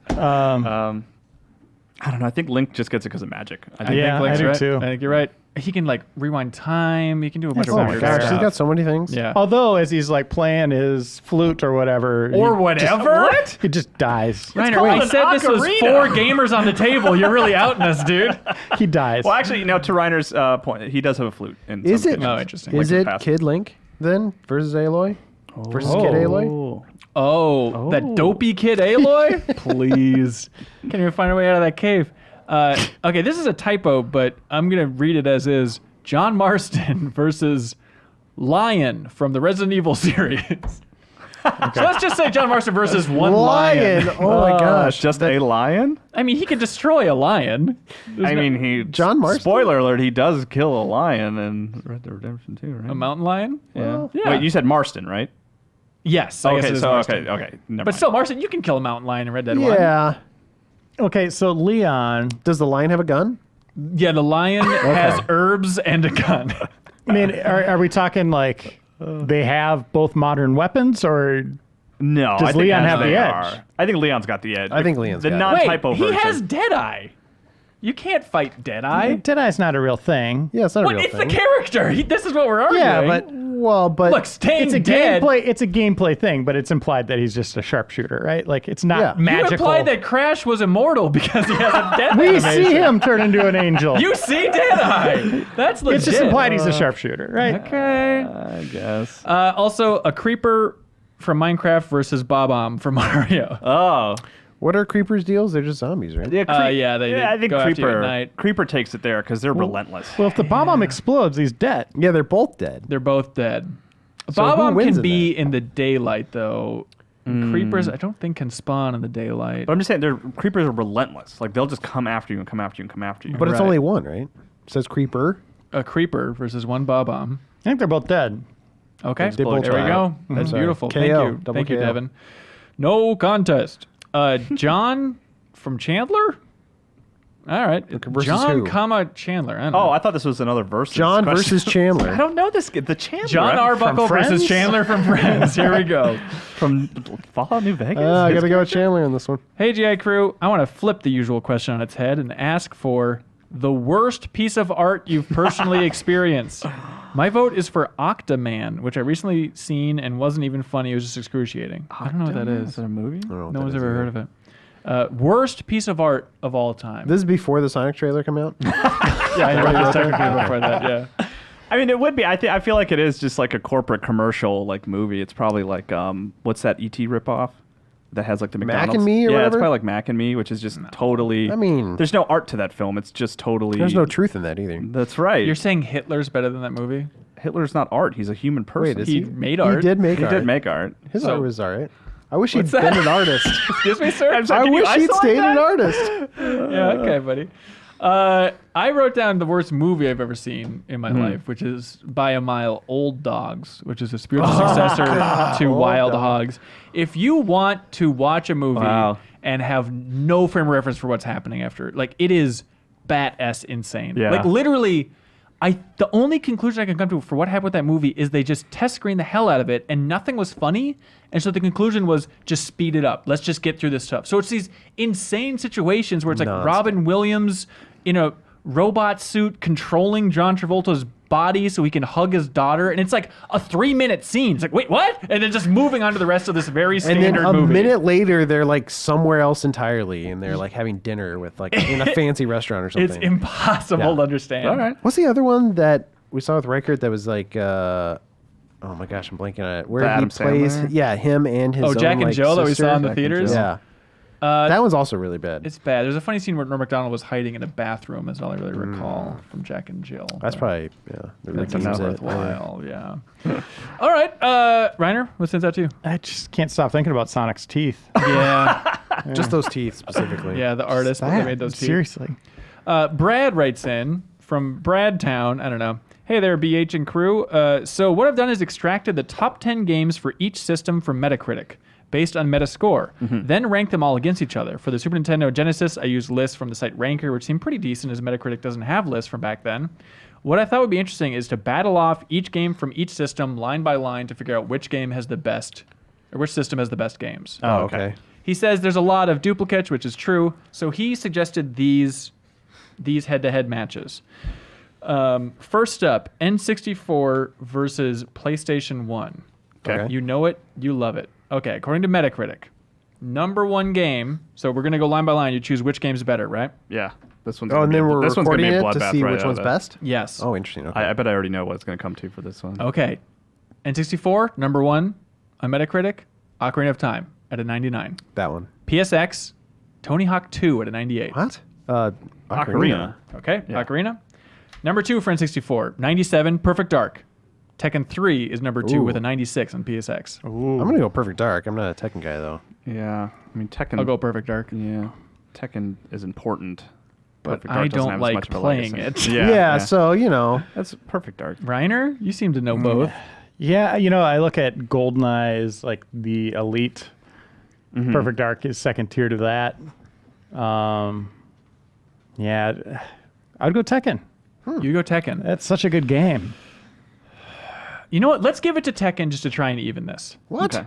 Because That- you'll see where this is going. Next All up, N64 is GoldenEye Okay. with a 96, Okay. and also 96 on PlayStation, Gran Turismo.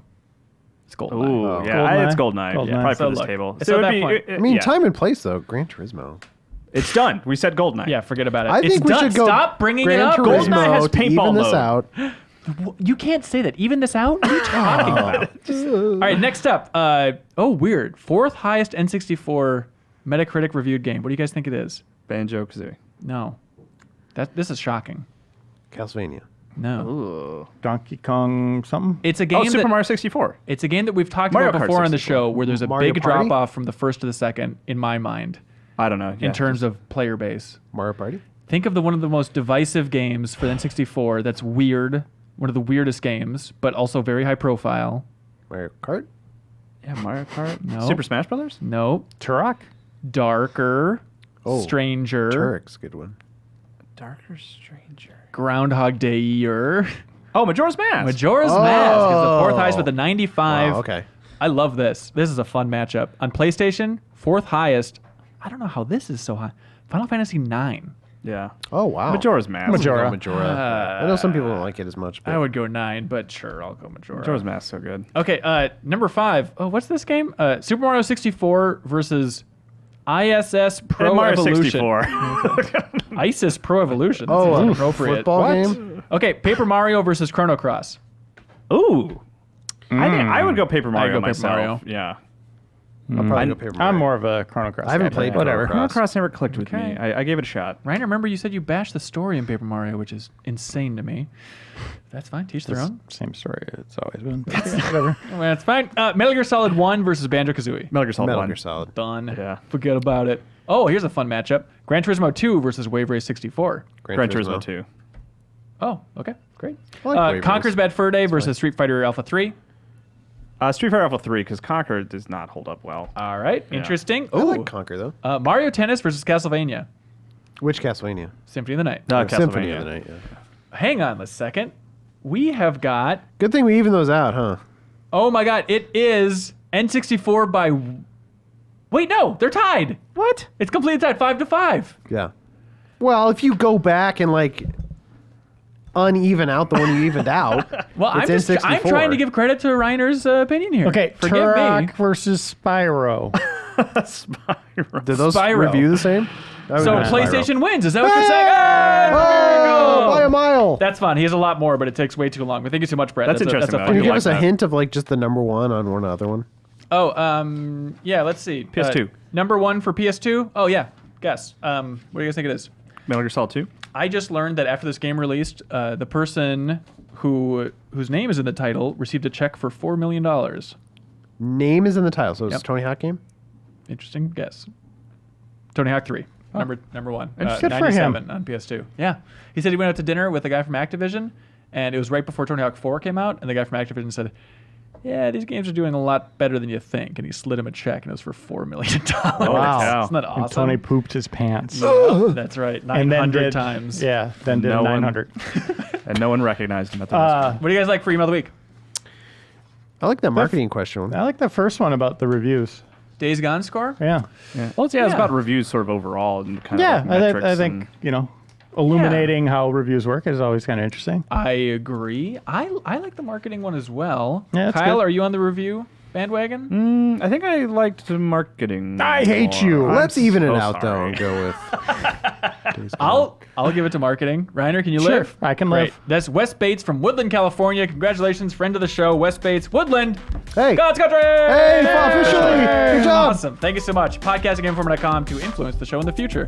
As for now, stay tuned for an interview with, the lead designer of Final Fantasy 15? Ooh, What a so relevant. It's a rare treat. Stay tuned for this.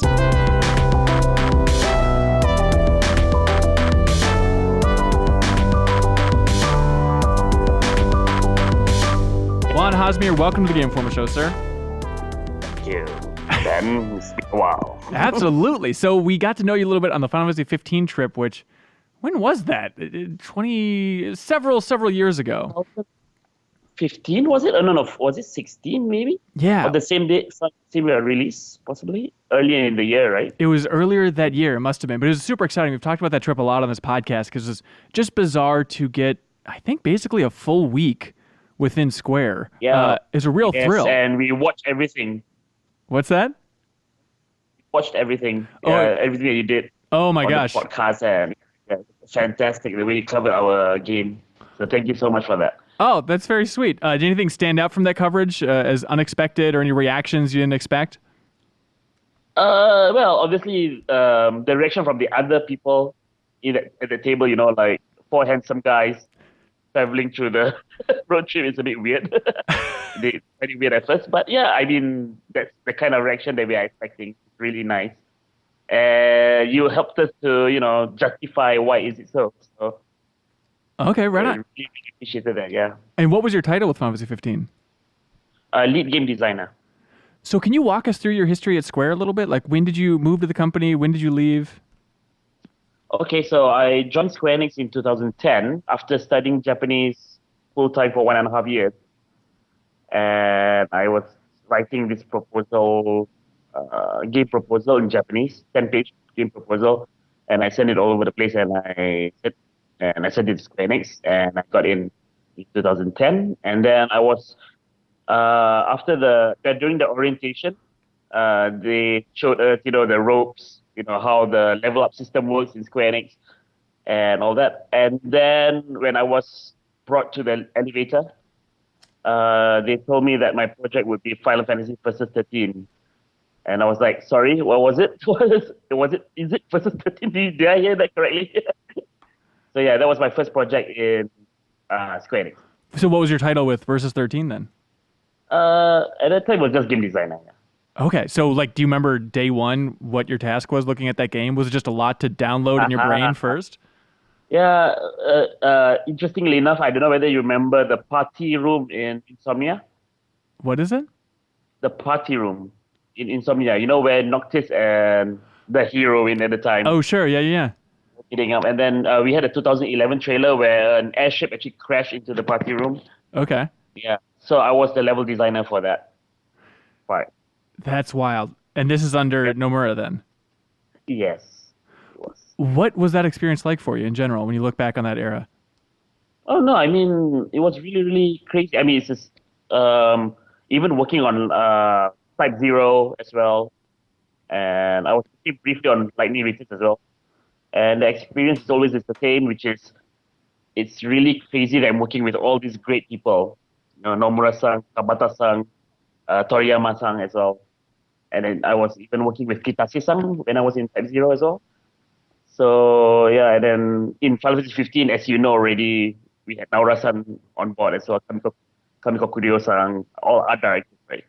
Great art directors of the last Final Fantasy titles. So, yeah. Really. So, in general, the arc was you're working on Versus 13 as a designer, then that game kind of slumps off, goes into hibernation a little bit while it gets reworked, and then in that meanwhile, you worked on Type 0 and Lightning Returns? Yeah, Type 0 and Lightning Returns, yes. What was it like to... Lightning Returns was just a little pre-production, but that's about it. And I went to 15. Okay. What was your greatest geek out moment? I'd imagine being a fan of Final Fantasy and Square. Do you remember one conversation that stood out with Kitase or Nomura? Oh my god. There's a lot. I don't know which one would stand out the most, but I think talking about Final Fantasy 7, with all the people who have worked on it before, even Nagasato-san, he was also part of my team, even in 15. So we were talking about 7 a lot and how I cannot mention much about it. But yeah, it mentioned to me about the process of how Final Fantasy VII's world is very colorful and all that stuff. So I'm seriously looking forward to the remake, actually. Yeah. Of course, yeah. Did you have much insight in it? I remember it was at BD1 that was working on the remake, and you guys were BD2.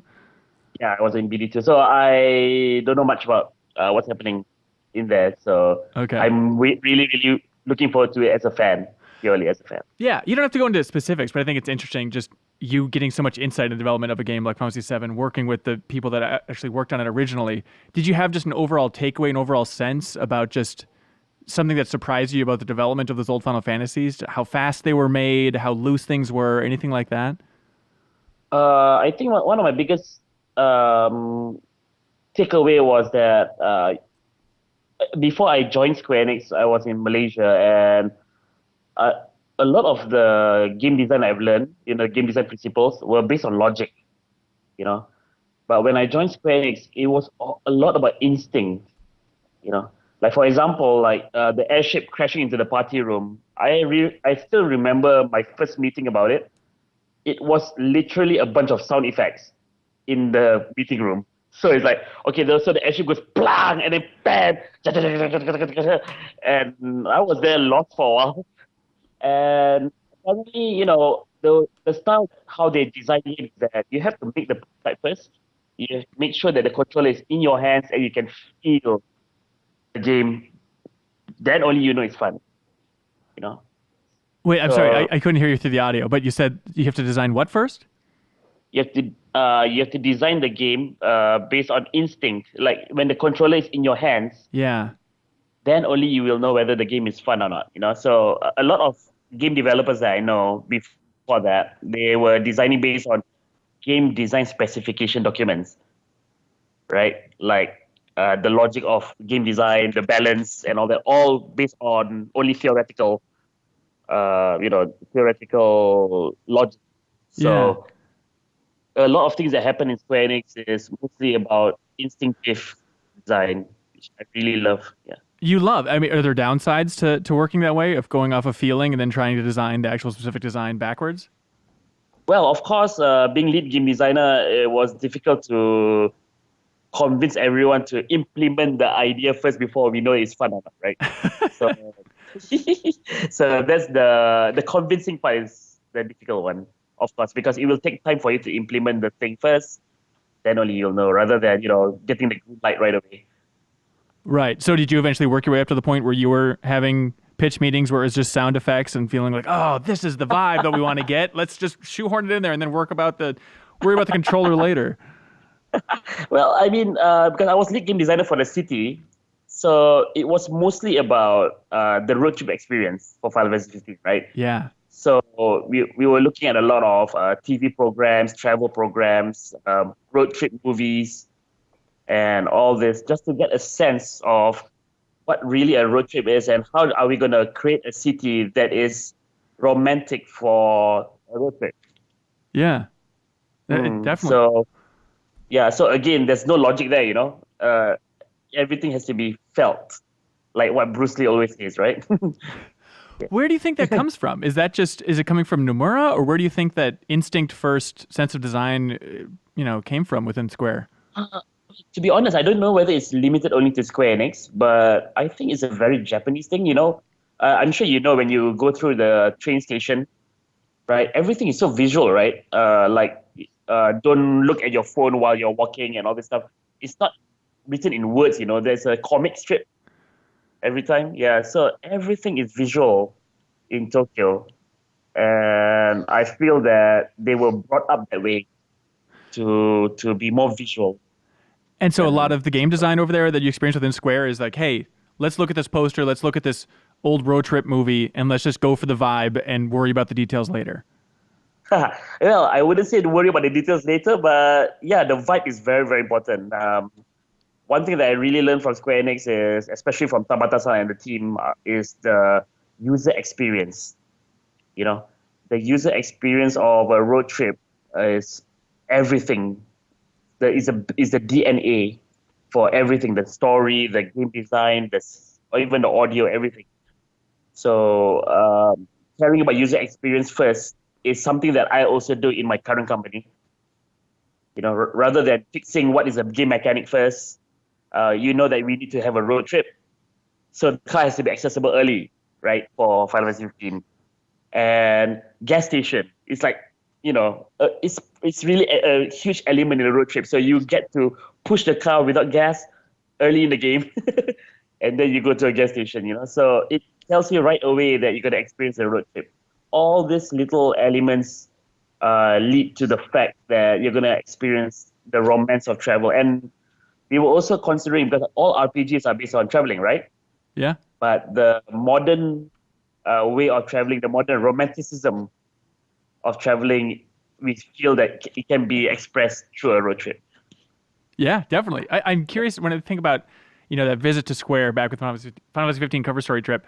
The thing that stands out to me is just like, obviously what a long haul that is, if you're working on Versus 13 back when the game was that, and just the sense of team morale and I think leadership under Tabata. And maybe it's all smoke and mirrors. I have no idea, but at least spending that week within the studio, it just seemed like you guys were so gung-ho and excited, and Tabata seemed like a hell of a leader for that project. And I'm curious just what you learned about leadership and raising team morale from that entire experience.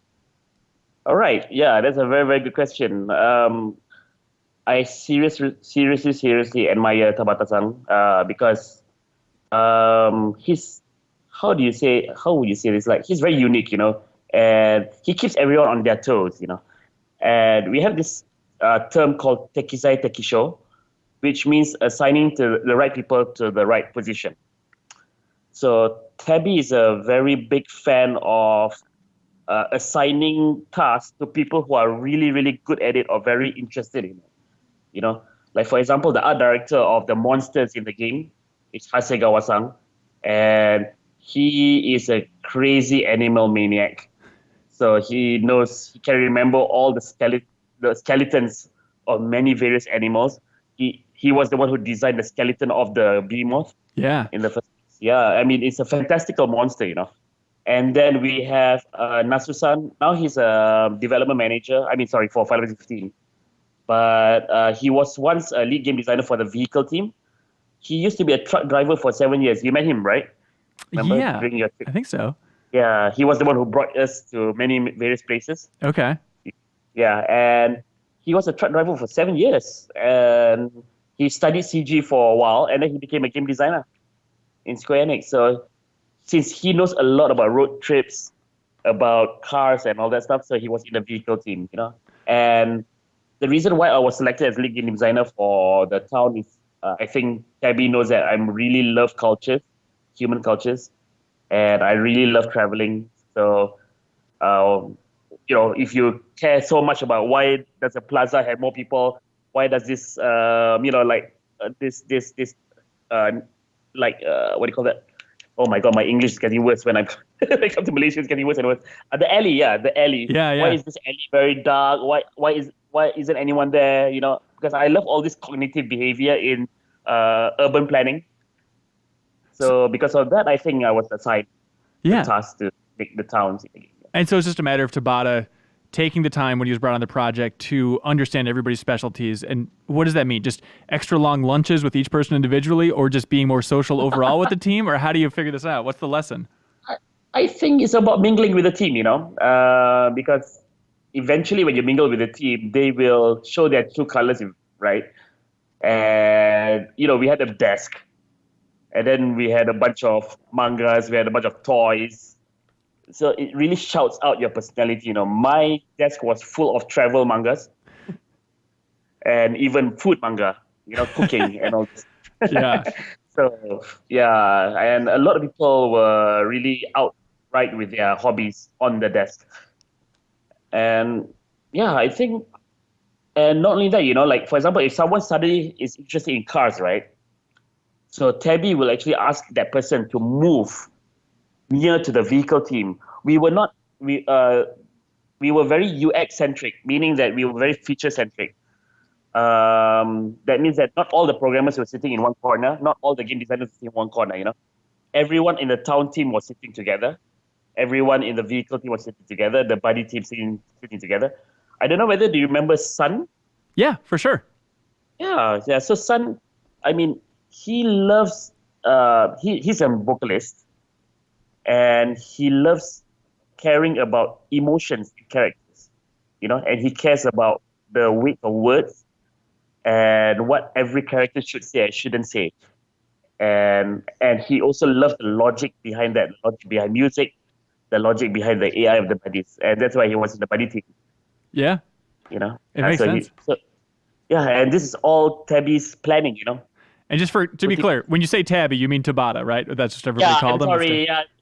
I think back in 2016, Tabata-san said, just call me Tabby when we talk in English. It sounds sounds cooler.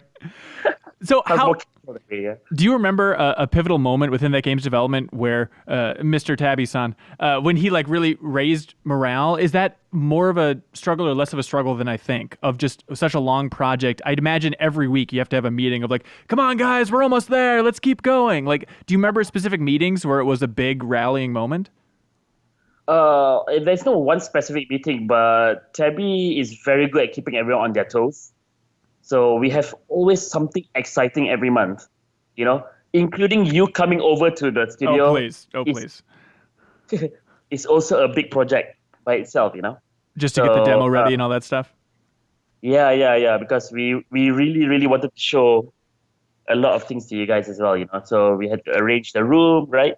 And Epic Mealtime came over as well. So we had PR going on.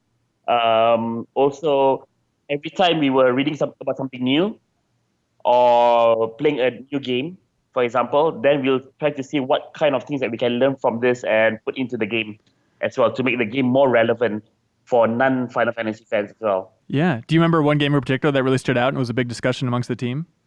Wow, a lot. Oh my God, so many. Uncharted was definitely one of them. For the city, AI was Hitman Absolution, for example. Oh, interesting. Assassin's Creed was also a very big thing for us. Yeah, many. Even Forza Horizon. You know, Just because for you travel from one city, you travel from one concert to another, right? So that romanticism of traveling from concert to concert was also something that was interesting to us. Yeah. yeah. When you look back on the game's development, what is the most memorable moment for you? Oh God. What stands out as the most interesting? Oh God, there's so many. It's a long time, man. Yeah, it's a long time. I guess the most memorable moment was for Lestalem, one of the cities in the game. We had to. There was a Cuban architecture, and we had Middle Eastern markets, and also Malaysian food culture. Oh, of course. Yeah, because we have stalls because we want to make a city where everyone seems poor, but they're actually very happy. So Malaysia came to mind. And we had stalls, and then actually the scheduling for the NPCs, they stayed longer through the night compared to the other cities, just like how Malaysia is. And so we had to study Malaysian food culture. I took the entire team to a Malaysian restaurant. Okay, and the owner of the restaurant was so nice to help us to study Malaysian food. And one of them, I don't know whether you noticed this in Lestalem, there's this guy who pulls a tea. Okay. It's like he takes 2 cups of tea and then tries to pull it so that can make bubbles in the tea. It's called teh tarik in Malaysia. And our animator actually did it in the Malaysian restaurant. And so much tea was spilled on the floor. Tried to do that.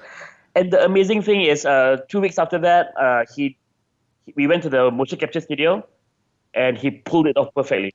Oh, that's amazing. He's remembered it that well.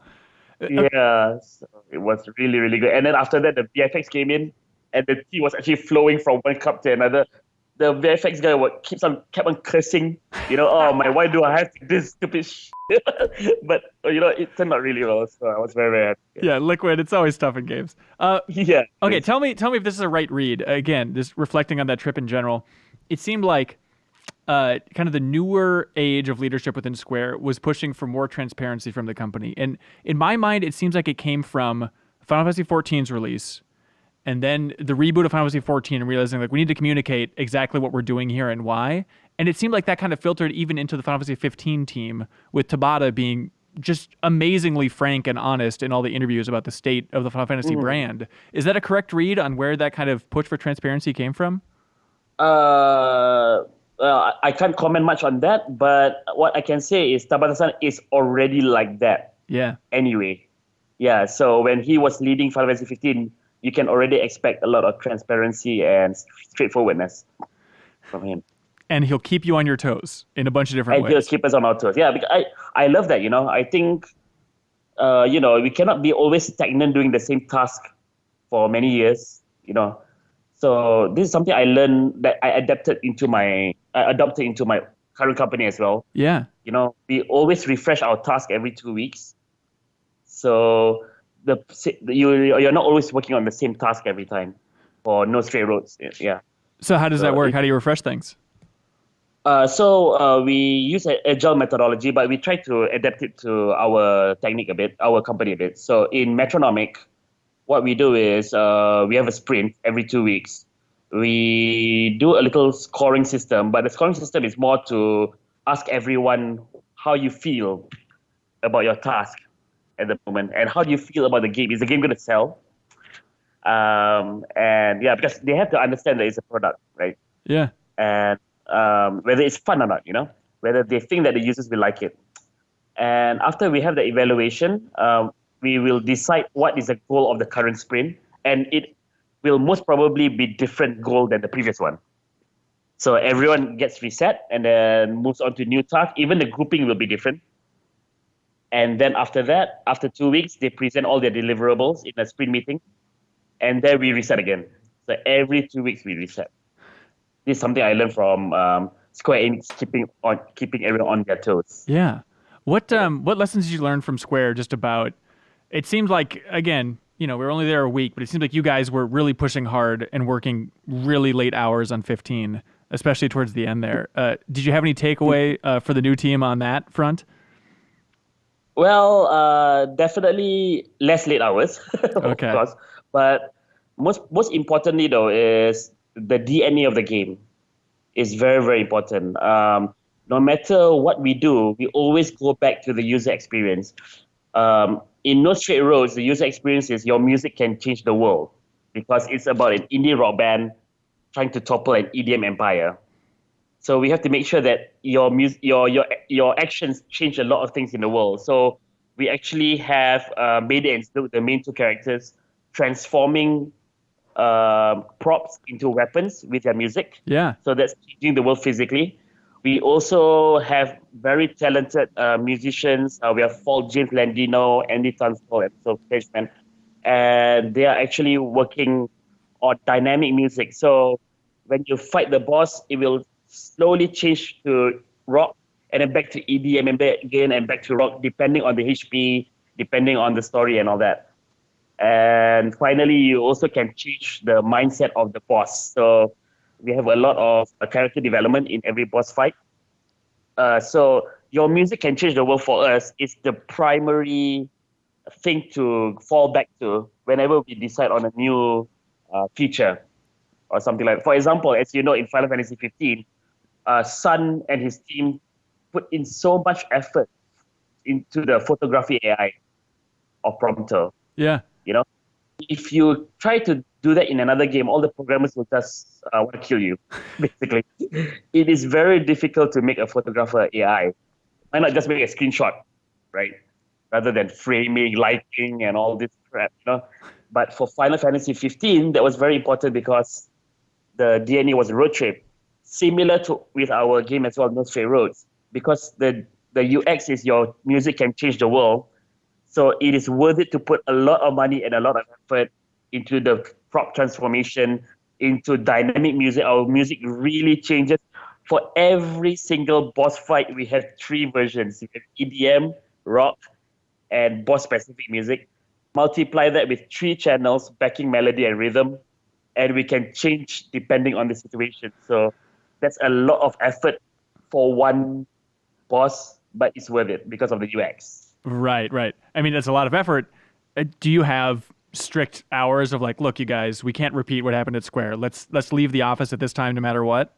I think that's a very bad way to say it. But yeah, in Metronomic, I try my best to make sure that the game production cycle is short. And again, every 2 weeks we reset and no overtime at all. Yeah. I actually have a bell, a hand bell. So yeah, when it strikes 7 o'clock, I will ring the bell. Saying get the hell out. And shoot, yeah, get the hell out. Yeah. Are you bitter about thinking about your time at Square and just how much time you poured into Final Fantasy 15 in general?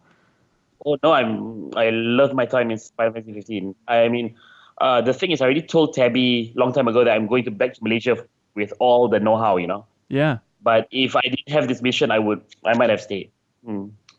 Oh, interesting. Did you? I love my experience in Square Enix. Seriously, it was really an honor to work with all the great people.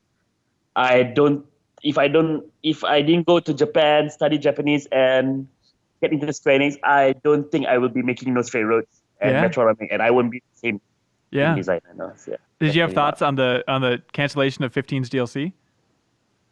Oh, tricky question. No, I was as a user also, I was looking forward to it. But circumstances are circumstances. So. Circumstances are circumstances is the best vague way to explain everything with Final Fantasy 15's development. Well, I'm in a position, so yeah, that's gotta be tough. Yeah. I'm so jealous of your insight into Square as a company overall. I feel like so many people, especially in the West, it's a lot of just, what are they thinking? What is going on over there? Exactly, right? Yeah, and that was the same feeling I had when I joined. You know, there were so many culture shocks. Really, really a lot of culture shocks. And again, the talk effect, intensive meeting, for example, the fact that you have to prove yourself with the controller, all that, right, was not part of my mindset at all before I joined Square Enix. Yeah. And I definitely want to get to No Straight Rose, but I'm just Yeah, curious. are we breaking up? Okay. No, you're good. Was there one lesson you learned from Nomura? Something that surprised you about working with him? Nomura-san is visionary. Like, he is really amazing when it comes to coming up with great ideas. I remember there was one time when the team was stuck for a week or so to solve something. I can't mention what it is, but we were trying to solve it, a level design problem. And when we met him, he solved it in 5 minutes. Huh. So yeah, he looks at the game like, at its completion, it's already there in his head. And he's very adaptive. He can change according to the situation and all that. But man, does he have a lot of answers in his head. So why do you think games take so long to develop under Nomura? Sorry, I can't comment much on that, but I don't think it's always the case. Okay. So, yeah. It's just that, it's not under Nomura-san. There are so many circumstances that are involved when it comes to game development. It's not only the director. There are so many other things. Even something that's not in control by the company. For example, the ecosystem. Platforms changing. Right. For example, there's so many factors, so you can't pinpoint to just one. Sure. Yeah. That was an overall mission with No Straight Rose, though, is you wanted short development cycle. Let's not drag this thing out. Yeah, well, I try my best. Obviously, when we have to sign up with publishers and all that, it does happen. But I try my best to make sure.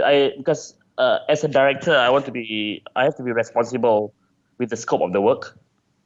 So I have to make sure that all these people that are working in Metronomy right now, I have to face the fact that they will quit the company one day and they might move to greener pastures. So I really want to make sure that they have a very rich portfolio. Yeah. When they apply for the next company. And also, we have a lot of fans already. Sony actually published our trailer. Yeah, I saw that. Very exciting. Oh, God, it's so amazing. So many comments. Thank you, Sony. Really, thank you. And we don't want to disappoint them either, So how does that partnership work? Were you involved in those discussions with Sony to try and they're not publishing the game, but just helping to get it out there? Yeah. I mean, we presented the game to Sony and it got very good reactions. So, and then after that, we actually went through every game show. We try our best, although we are just a small studio. But something I learned from Square Enix as well is exposing the game early on is a good idea. Yeah. Remember episode of Sky? Yeah. So for me also, because the concept of a game, all the enemies following the music, but not really a rhythm game, that kind of concept, it might sound really cool, but I don't know whether it will fare well with the users. So I spent a lot of money in going to Tokyo Game Show, into Paris Games Week, and also recently we went to GDC, PAX East, and also EG Express. And it was really, really amazing. I mean, this is a bit strange for me to say this, but pleasantly surprised that a lot of people like the game. And a lot of people want it on the Nintendo Switch, right? Yeah. Well, but but Sony was there for it. Sony was there, here and there, and they noticed our game. Even Shuhei came over to our booth in TGS. So that was really, really amazing. That's amazing. What did he say about the game? Sorry? What did he say about the game? Oh, he said at the time it was a first build. He said the game was very, very interesting and it's very colorful. The art was very attractive. The music is interesting. He said that he gave us feedback that in terms of action game, it could be more tight, the controls. Interesting. Yeah, he's a gamer, can tell. He knows his stuff. Yeah, he knows his stuff, and at the time, I was very worried, because we had the Tokyo Game Show booth right there, and then I was behind there being nervous whether people are really going to play the game properly. And Shuhei just shouted to me what was wrong with the game. So it was actually very nice, yeah. Yeah, that's amazing. Is it tough to find a market for a music-focused game? I feel like Harmonix is a studio you must know and love, and like they're the top of the music heap, and even they struggle a lot to find that music-focused audience. Right. It's gaining popularity though, music games, thanks to the mobile. But I've been a music gamer since 1997, maybe 95, I don't know, Beatmania 1. Beatmania 1, okay. And Guitar Man, Space Channel 5. Hell yeah. Yeah. All these wonderful music games. If you name a rhythm game, most probably I played it. Sure. And the problem is that, whenever I play a rhythm game, whenever I invite my wife or my cousin to play with me, they say, no, I'll just watch you play. And I found this very interesting because everyone loves music. And to a certain point, everyone has rhythm sense. Like when you hear the song of Ariana Grande, for example, you just somehow know anyone will know when the chorus is going to kick in 5, 4, 3, 2, 1, and you know it, So yeah. I was to make a game where you are not limited by a device like a keyboard or, like a bunch of keys that you have to press according to the rhythm. Rather, I would like users to use their natural instinct to follow the music. So we created a game where the bosses actually follow the rhythm.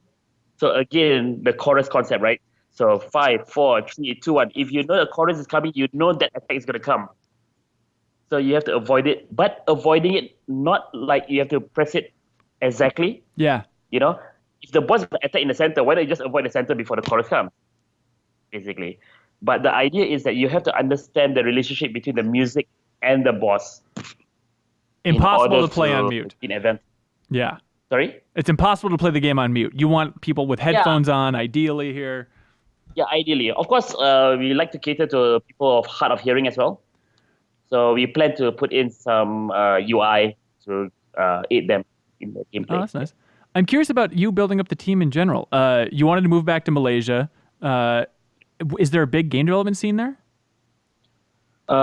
Actually, yes. Unfortunately, not many people know about it. Yeah, so the government is very supportive of the video game industry in Malaysia, actually. We recently had a national budget for esports. Really? A national budget, yeah, allocated for esports. So for animation for video games as well. And we're actually located in an incubator that is supported by the government. So we have a huge room. Every island has a different video game company, and none of them are paying rental at the moment. That's incredible. Are there big games that have been developed in Malaysia that we're not aware of? Yes. So I think Malaysia is very well known to be an outsourcing country. Okay. Right. We have really, really amazing partners. When I was in Square Enix, we had amazing partners like Streamline Studios. They helped us with Final Fantasy 15, the Titan Battle. Yeah. Yeah. So they helped us with that. Also, there was a company called Lemon Sky who has done a lot of things like StarCraft Remaster. The new Command & Conquer is going to be done by them as well. Oh, wow. Yeah. And then we have Passion Republic who did the monsters for Dark Souls. Really? Yeah, so we have a lot of companies there, yeah. In terms of original IP, that's where we're a bit lacking in terms of exposure. There are a lot of nice games in Malaysia. So, for example, we have Examius.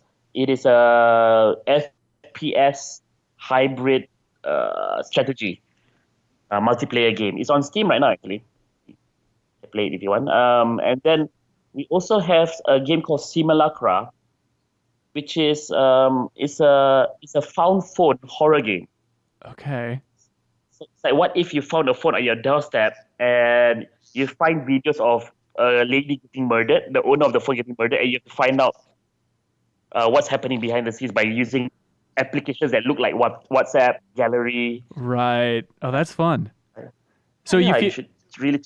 so do you feel like you're kind of hoping to lead the charge of there's a lot of talent, there's a lot of experience in Malaysia, and now we just need to gather those teams together and the government supporting it and creating great new teams like Metronomic? Yeah, I think the problem with Malaysia is that, I mean, we create a lot of games, but the problem is that we have to be more strict with our mindset, you know? Like, for example, when you create an action game, you cannot be what we call in Malay Jago Kampung, which is the hero of the village. You know? You have to be the hero of the world. So, meaning that if you create an action game, you have to understand the fact that the game will be beside Spider-Man and God of War in stores. Right. And this is something that I really learned in Final Fantasy, in BD2 as well, you know, because Tabata-san actually gathered all of us, and then we keep on asking ourselves, how to make Final Fantasy more relevant now in today's market. So for me, it's the same thing, for No Straight Roads, even for Malaysian games as well, they have to think about how to make it more relevant to the people of the world, rather than just being self-indulgent in the culture that you're creating in your own game. But don't you think there's some kind of charm to introducing people to elements of Malaysian culture, or is it just a subtle thing like you did in Final Fantasy 15 with the One Village? Exactly. So, but again, there has to be relevance. I didn't put in Malaysian culture there just to shout it being Malaysian. It had its context. One very good example that I always tell a lot of Malaysians is Beyblade. Is what? You know Beyblade? Oh, Beyblade?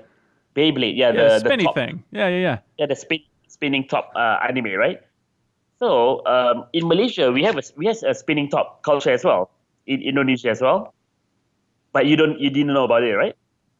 Yeah. That's because Japan won the culture race, because Japan made spinning tops look so interesting. It's not just boring spinning top. They have some elements of fantastical elements here and there, and it makes it exciting.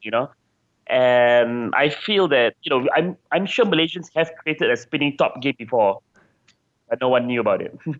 Right. So this is something that I want to change. We have to make sure that although we come up with our own unique flavor, we have to make sure that the flavor is tasty for everyone. That's an interesting way to put it. Yeah, I guess that makes sense. Are there elements within No Straight Roads that are really personal for you, or maybe personal and feel like directly from Malaysia? Right. So personal for me is this is something that my co-founder is Daim, by the way. He's my cousin, and he used to work on Street Fighter 5. He was the concept artist, and he was also the animator for Final Fantasy 14. Oh, awesome. Okay. Yep. So Daim and I, we always, especially he always cares about how creativity is viewed in the current world. So as whenever you put in a PlayStation game, for example, then people say, "Hey, PC Master Race," and your kit is and all this stuff. So there are so many perspectives of creativity that we want to tackle in No Straight Roads. So every musician that you fight from the EDM empire, they have their own motivations to perform music, and you are also fighting against the system.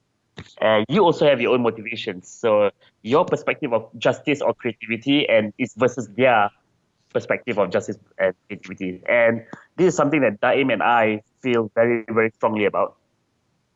So we try to adapt our thoughts and some of Daim's personality as well into each boss. Yeah. Of the game, because he's a very, very creative-minded person.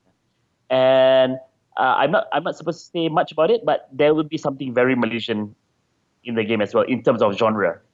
Genre. Okay. Something with spinning tops, no doubt. All right. Got it.